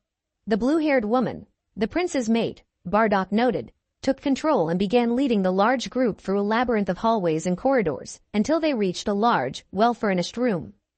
As soon as everyone was seated, Bardock began his tale. He started from his very first mission, all the way to his final confrontation with Frieza, and then beyond that. So then, my attack was completely absorbed by his own, and I was destroyed along with my planet. Vegeta nodded his approval yet again. A warrior's death, very good. As I reached the end of the check-in station, King Yema could not decide what to do with me, so he gave me over to his jury. They also could not decide, so I was granted to live in one of the Kai's realms, neither heaven nor hell, till the jury could decide. I trained when I could, attended a pointless court when forced, and finally ended up here. There was a long silence after Bardock's tale was finished. What was there to say? Surprisingly, it was Kiasao who broke the silence. Say, Bardock. Bardock turned to look at the pale white midget. Yes? Kiasao fell silent for a second, not wanting to insult the Saiyan. Bardock took note of this silence, and took the opportunity to take a peek inside Kiadzu's mind. He smiled grimly. I have not become a Super Saiyan yet, though I believe I would be able to give Frieza a run for his money if he was in his final form at, say, 50 to 60% of his max power. This day was suddenly getting better and better for Vegeta. An extremely loyal subject, with some most useful abilities, and one of the greatest fighting powers in the world. After all, not many people had reached Frieza's strength, though he had been dead for years. Vegeta was disappointed with Bardock's inability to transform, however he decided not to judge, as the Saiyan was still talking on the subject. I have, however, managed to reach a false Super Saiyan level, which is probably equal to just under Frieza's 100%. Problem is, my energy is drained during the time I'm in the state. 1 week later, it was long since decided that the ninja would stay and fight this new enemy, instead of going back to their home using the power of Shenron. It had also been decided that they would train, to bring their strength, speed and technique up. Team 7 was ahead from their training at 8 times normal gravity, but they still had to get used to their newfound abilities. To speed things up, all 8 ninja were sparring with Bardock on every day except Saturdays, Sundays and Wednesdays. The current day happened to be Monday. Bardock evaded every punch, every kick, every move without a thought. His thoughts were elsewhere. He was not sure why he had been chosen to train the ninja, as he knew even, that the other humans would be more suited to the task. Apparently it was to build up the duration for his Super Saiyan form, but he never even got a chance to ascend, as it was too easy to fight the shinobi as it was. Deciding he wanted to end this, Bardock emitted a wave of ki from his body, knocking his attackers away. While they were recovering, he began to transform. He let out a loud yell, his hair rising and turning a crimson color while his aura began to turn gold. Bardock smiled as he finished transforming. The power always made him smile. But something was different. The rage accompanied by the ascension remained, in fact magnified. This had never happened before, not even the first time he transformed. He slowly felt himself losing control as he turned to face the ninja. A couple of things. 1. Though I only got to reviews last chapter, I am still relatively happy, as now I am only 3 away from 50. That's a lot for my first FIC, and I thank all you reviewers. Unfortunately, I will be updating less and less, as the new school hours are taking its toll. Lastly, I realize this is late in coming, but I want to commend the Japanese people and their bravery. Though our own quake was horrible, it was a fraction compared to what you guys went, or going through. Again, I realize this is late, my bad. Kia kaha to the Japanese. And everyone else having a difficult time. The end. Now we will see you in the next video.